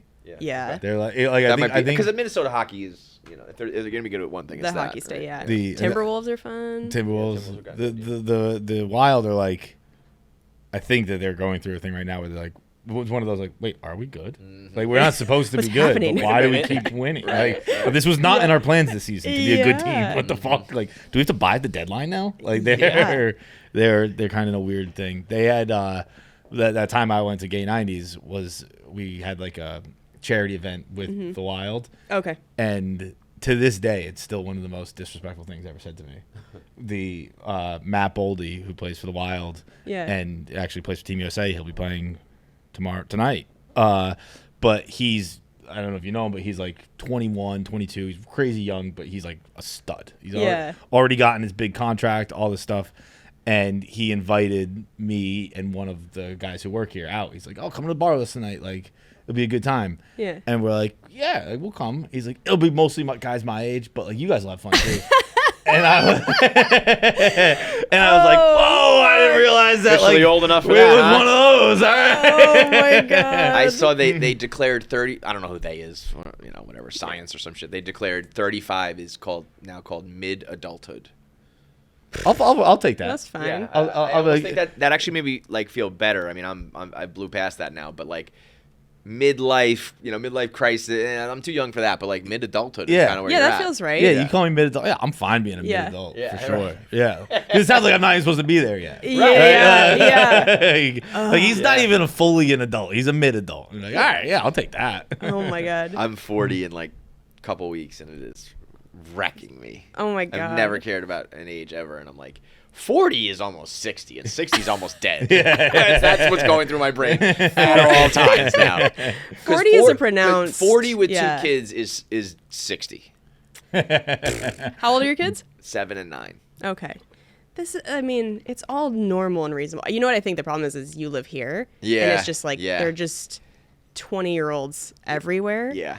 Like And- I'm sure if I lived more in like a suburby Midwestern, Oh, yeah. like whatever, it'd be like, oh, I'm like the coolest. You come to I'm the man. Minnesota, you're a fucking teenager. Yeah. You're like, right. But then So moving to young. Minnesota, I feel like makes you feel like I kind of have the opposite. Like I love kinda being keeps around you New young. York because I feel Yeah. I'm like, oh, Yeah. like I'm not hanging It's out in almost young like, bars, you but know- I'm seeing young things, and I'm like, Yeah, I'm yeah. connected to it. Like It's like being not the even- one-eyed man in the land of the blind. Yeah. If you move to Minnesota, It's not even Minnesota specifically, but like just any suburb. You're like, oh, you're 32, but you've accepted that you're. Yes. You've The- leaned the, in. The difference Yeah. in, when I would say it happens in your 30s, all throughout your 30s around here. You can be 30 something and still be like single, frat boy, party girl, have not changed like an ounce since you were 25, and nobody thinks you're weird. Like it's like, I don't know. Maybe you should have settled down a little bit by now, but you're not like the freak, you know. Yeah. Or you can be like cargo shorts, tucked in polo shirt, completely bald, fat, driving a wait, minivan. you're 26? Yeah. How the fuck did that happen? Right. You go two different directions at that age where it's like, we're the same? Wait, what? No way. I mean, I have definitely in the last few years hit that spurt of like aged faster, I think. But I think if you're in comedy, you can have a little bit of that like Peter Pan syndrome where you are living this younger lifestyle to just be traveling all the time and be in entertainment. But yeah, I mean, living in Minnesota, and also, Chad's older than me, so when we hang out with his friends, they are his age. Right. They also have adult children. It's like you do just slowly start to feel a little older. Yeah. But you're just worrying about weirder things and different things. You're like, we just got life insurance together. Right. We're like actively thinking about death. Like, what's going on in the PTA meeting? Yeah, What's I happening think in there's the also homeowners association. Yeah. Oh, kill me now. Yeah. I think there's also something to like. I know I'm not like complaining about it, but like the pandemic and everything. Like when you like 2019 was like 6 years ago. Yeah. That's a fucking long time, ago. dude. Yes. Long Like, time and it felt like for a while like we just didn't age, or we were kind of living in this vacuum Time of stood like still. and not like as a society, like people weren't going to work, so like they weren't really. It was like time passing wasn't registering, and I mean like I don't mean like the 3 month didn't leave the house. I mean like people were working from home for a long time. Yeah. And, like Yeah. and I think we all just kind of like locked into that. And then they came up for air and like, wait, it's been 6. I've aged 6 years. Isn't it crazy? It's a better part of a decade. Yeah. Where you're like, Yeah. Have you seen the shift in drinking? This latest generation it's down like 75%. Yeah. It's like every generation, like the bar graph kind of goes up, and then it's like, boom, Really? not drinking at all. Okay, this is like flipped, just at least in my little world. So Chad's daughter just turned 21. I feel like when I hear about that group of people in her life, it's like very much drinking and partying still happening. And then Chad and I, we both have not had alcohol for 10 months. So we both are just like watching her have her time, and we just both retired. And it's like a weird thing. I didn't know that most young people are not thinking that. I That don't know. doesn't surprise me. With like the legalization of weed and stuff like Yeah, that. I guess so. Oh, yeah, Yeah. yeah. People were like, They bartenders like hate that generation. They're like they don't know how to tip. First of all, I didn't realize this. They will close out every time they order a drink. They don't like leave their card open. So they'll be like 2 beers, close out, sign it, like, and they just keep going back and forth the whole time. They don't run up. I get like genuinely upset when they give it back to me. Like, no, you fucking keep it. Yeah. Like, well, I look like a guy who's gonna be here for 10 minutes. Hang on to that fucking card. we're gonna know each other real well by the end of this. Yeah, a hockey player just told me I'm 1,000. Please keep my card. I will be here all fucking night. Yeah, they do that, and they will like sit at a bar, like sit physically at the bar, take up space, order like 1 beer, sit there for like an hour, and then not tip, and they fucking hate them. They're like, I've seen a couple videos of bartenders being like, they're not even humans. Like they don't know how to talk, they don't know how to joke, they don't look me in the eyes, they don't speak to me, they don't tip me. It's like, dude, when I was drinking, I took it as a personal responsibility to like pay for that bartender's rent. yeah, Like, right. Oh my god. Like not only in my tipping, like I was a good tipper, but like in my drinking, where I was like, well, I got to get about like 10 beers if this guy wants dinner tonight. You know what I mean? Oh my gosh, that's very nice of you, and also like real bad for your health. To be like, my god. I these used guys. to be like, I was like, this bar's empty. It's a Tuesday afternoon. It's me. keep him alive. I gotta sustain this guy's life. How's this guy gonna feed his cat if I don't get this fucking whiskey? Oh my god. When I was drinking a lot, it was like an act of philanthropy. I was like, no one's fucking paying this guy. Hey, I'll sit down with you, bud. dude, there was this bartender Felipe. He was at this bar uptown on the Upper East Side, and like he loved us, of course, because we gave him.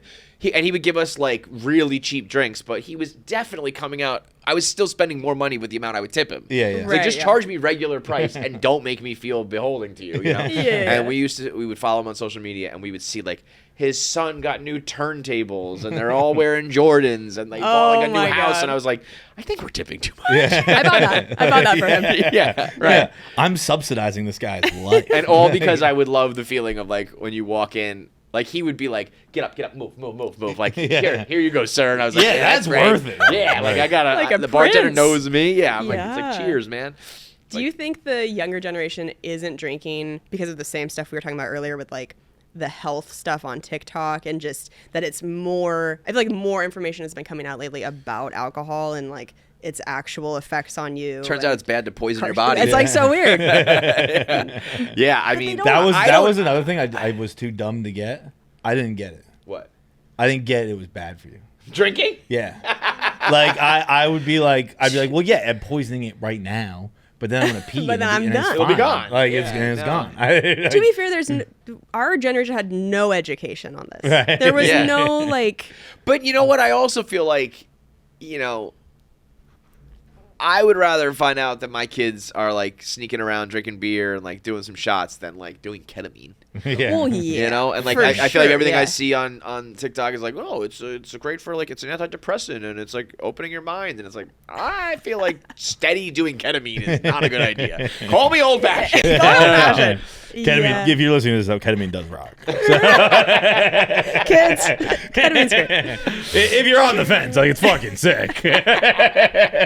Oh my god. Yeah, it'll be weird. I mean, by the time my kids are even like thinking about even sneaking around to underage drink, I feel like it'll be like really gone. Like I don't know. Yeah, if it's, I if was- it's that, or maybe I don't know. Maybe the opposite. Maybe it has like a resurgence. I don't know. But My theory on it is just like you do whatever the opposite. yeah, the your parents drank. You're lame. Yeah. Yeah. Like, our parents like they were all alcoholics, but like it was labeled. And But then that- it but was I- labeled when our parents. So Oh, the label of alcoholics came. Okay, because I was Yeah. gonna say every Okay. other generation there was really no, because usually it is like. You don't want to be like your parents, but drinking held steady. It was Yes. like, I don't want to be like my parents, but let's fucking booze. Yeah. But that is interesting if they started to label it in a negative way, or frown upon it. It's like I don't want to Yeah. do that. That's Yeah, not it was cool. a pro. Yeah, Like it Mad was like, Men yeah, type shit, everyone's everyone's drinking drinking every all the night. time. Like, that's what. Yeah. You do. Yeah. While pregnant. Yeah. Here We're we really are, not yeah. that far removed from all of that shit Dude, of like it's smoking and drinking when true. you're pregnant Yeah, or not yeah. knowing the effects of it, and We're not. It's actually like we're not far removed almost- from like anything. Almost what we were talking about with Tommy. We're like we had a guest on recently who's a Yeah. political analyst, I suppose we'll call him, Tommy Veter, who does Pod Save America, Okay. and we were talking about how like America needs state TV, where it's just like some guy whoever's like everyone loves comes on every night and Straight it's just propaganda. just baby. lists like some awesome shit that's happened. And it's like, look, it's not that bad out there. Like, there's some fucking good shit going Yeah. on. And I was thinking about that the other night actually, because I was like, if you look back like a generation, and it's like everything we're mad about, like it was way worse. So like we're doing better. Yes. You know what I mean? Like, Yeah, Well, even it's true. right now, they said the airlines are like safer than ever. Like plane crashes Which is are crazy, going down. 'cause- yeah. But it's just being reported on like crazy right now because it gets you clicks and follows and views. So it's all like information bias. Because right now, I would be like, if you get on a plane, you're dying. Like you're gonna die. According to the news. Yeah, right. yeah. Of And course. it's like, and even I was thinking like, oh, it's probably just Twitter and social media, but I was like, man, another one, like maybe something is going on, and they're like, no, it is safer than ever. But I don't know, maybe that stat's wrong. I don't know. It's you it's can't trust like- the fucking thing. impossible to believe. I know. Like it's crazy. I forgot. I was watching some TV show. I was watching Modern Family, and like Cam and Mitchell can't get married because gay marriage isn't legal in California. Wow. And I was like, that show happened fucking 6 months ago. It feels like. Yeah. And gay marriage wasn't legal in California. the title's So- Modern Family. Yeah. It's supposed to be modern. It's supposed to be like of this time. But there's the part of it where you're surprised that so recently we were so bad, But like, I feel like as a people, we don't give ourselves credit. Like, hey, that's pretty good of us. Made some pretty good Right, progress. that's a pretty good fucking progress. step. Yeah. Some departments were going forward. We got, some yeah, departments like, were going look, we're back. losing this battle, but we fucking won one. tell you what, a pretty fucking- big one You know what? recently. we just lost the congestion battle, though. Congestion pricing in New York was the most important thing that's ever happened to me in my whole life. Wait, what is it? They started charging more for people to drive into Manhattan, and it just wiped out traffic. It just Really? I mean, overnight, it was like they said there were 200,000 less cars like a week on the road. That's a huge difference. And I'm happy to pay the extra money, so I'm still driving in, and it like radically changed my life. Like it Oh was, my and then God. fucking Donald Trump has to swoop in and be the hero for a bunch of these people. Why is But- the president even worried about the tolls in a city? Yeah. You got bigger fish to fry. But he also didn't do anything. Yeah, well, is it happening or not? No, I mean you can't just tweet and change the laws. Like Well, things have to right. like. Yeah, like now I that declare there will be bankruptcy. court It's processes. like a Michael Scott. It's like you I feel can't like people just don't say get it, that man. about him. Like just Yeah. because he tweeted, it doesn't mean anything happened. Yeah, Right. yeah. It's like we voted on it. renaming, We did it. It's our city. We like it. Yeah. I feel like for New Yorkers, it's actually one of the rare things I've seen that like I don't have a strong opinion on it because I don't really drive. Mm-hmm. But like everyone But even, like, who, Nate was like, making a good point for like he doesn't drive, but he's like just even walking around the city and there's like people driving like assholes and like there's he was saying like we need more like space, like instead of parking spots we could have more like garbage disposal, all this shit. That it's like, oh, I think about it from a traffic point of view, but even if you're not driving there's probably benefits. It does seem like Yeah. everybody here. But I don't know. There's also a bunch of poor people complaining about extra money. I don't know. but Do you guys feel like the stats and the news about the violence on the subway, do you feel like that is also like how you feel about the plane stuff, where it's like, oh, this is just getting more attention? Or do you feel like there's actually been a significant uptick in that? Because I don't know. I'm traveling here for the week and I was like, I don't want to ride the subway. I've Yeah. seen so much crazy shit. I think it's always been a pretty violent place, to be honest. See, I completely disagree. I take the subway every day. Well, no, I just meant like it's been steady, like whatever. Like there's been there's stories always of people been getting crime. pushed in front of the tracks and crazy Okay. shit. But But it like when you doesn't see someone get set on happen. fire, it's like it's That- a big deal. The it's all such bullshit. Like I don't know. I love New York, and I always feel like people want to make it seem like a shithole. Like and so Right. like big stories get worse. I don't know. Like I've never had. I get it's different. That I think it's I'm- a little bit different for guys too, though. That's what I was just gonna say. Yeah, Like, I get yeah. it's different that I'm a man and all that stuff. Yeah. But like, I've never for a second. I'm not going to the outer boroughs or like the dangerous areas. That is I've a never thing, for too, a though. second felt that. I think if it's like late Interesting. night, Yeah. empty train, even that was a part of what Kelly was tweeting this, that with congestion pricing, more people were on the subways, which almost made it more safe because it wasn't just Oh, like you yeah, alone in yeah. a car with one dude, like where it's like, this is weird. Interesting. So- There was. It's also like there. I read an article. I think it was New York Times, where it's like all that uptick took place at 5 subway stations, either in Harlem or in Brooklyn, between the hours of 2 and 6 a.m. Right. Like so, it's like Interesting. it's Gas like shit happens at those hours in all places In all all the time. yeah, yeah. it's like I don't want to tell you it's the safest place in the world. No, and- no, I get but what you mean, like though. I think it's drastically overstated. I Yeah. ride the subway twice a day at least. Yeah. I've never It's been like it's always you just put your head down and just Yeah. get on and off. Like don't Yeah. that's you'll be fine. But Well, thanks. I think that that fire thing that scared people a lot. Yeah, but that was it. That crazy was like extreme. 5 a.m. from 2 homeless people in Brooklyn. Right. Like, yeah, it's Terrifying, yeah. horrible and don't. Yeah, when you're on your commute at like 6 at night, like you're fine. Yeah. Yeah. But Yeah. but yeah, it's still a little bit different than Minnesota. But I know it's like really softened me out there. I'm like, because again, I lived in LA for 6 years, and during that time, I used to come to New York like once a month for a long time when I was opening for Jim Norton. I was here often, and yeah, I don't know. Now it's like you live in the suburbs and you buy a house, and you're like, I'm afraid. You go to the big city, like, you're no, like, you're I not. know. You're fine. You I do this all the know. time. You get in your little cozy cocoon. so are at you home. you think you're Minnesota for life now? Yeah. Yeah. I mean, it's like once you buy a house there, we talk about maybe it would be nice if we could afford like a place to go in the winter. Yeah. That was, I don't know, Arizona or something like that. Help with the tax break because Minnesota's so expensive. But I don't know. It's maybe in 20 years we'd live somewhere else. But he's definitely like, Chad's a diehard Minnesotan through and through. So. it makes sense for touring, which is weird. You would never think that that's like that you should live Kind in. of a central, Yeah, it makes sense. It's Central very area. central. All of the flights are nonstop, essentially. Very minimal time zone change. Yeah. And that airport is incredible. Like I've said before, I never thought I would be like horny for an airport. I fucking love the Minneapolis airport so much. Because as a comic, great. the airport kind of becomes your work office, right? It's like Yeah. where you are on All a the weekly time, yeah. basis. And so many airports are the most depressing, disgusting places in the country. And Minneapolis is like beautiful. The bathrooms are big. You can like poop at the airport and not feel like a fucking bridge troll. You just feel like a human who had a smoothie. And it's like everything's great. I just love it. It's such a great place. Well, so, that's great. you know. I'm happy to hear you're doing good, then. Thank you. So Thanks the, for having the me. special guys. is out. Yes. You can get it on YouTube, on Hulu, or your YouTube. Kelsey, go? Hulu, or it's actually on 800 Pound Gorillas Okay, got YouTube. it. But if you just search my name or Mark Your Territory, it will come up on YouTube. Awesome. Market Territory. Go check it out, and go check out The Yes. Hustler as well. Thanks. Always a guys. pleasure. Thank you. Thank Thanks you for so much, having Kelsey. me. Thank you. All right, thanks for watching. Make sure you subscribe, like, and leave a comment below. Click that button. Or I'll cut off my finger.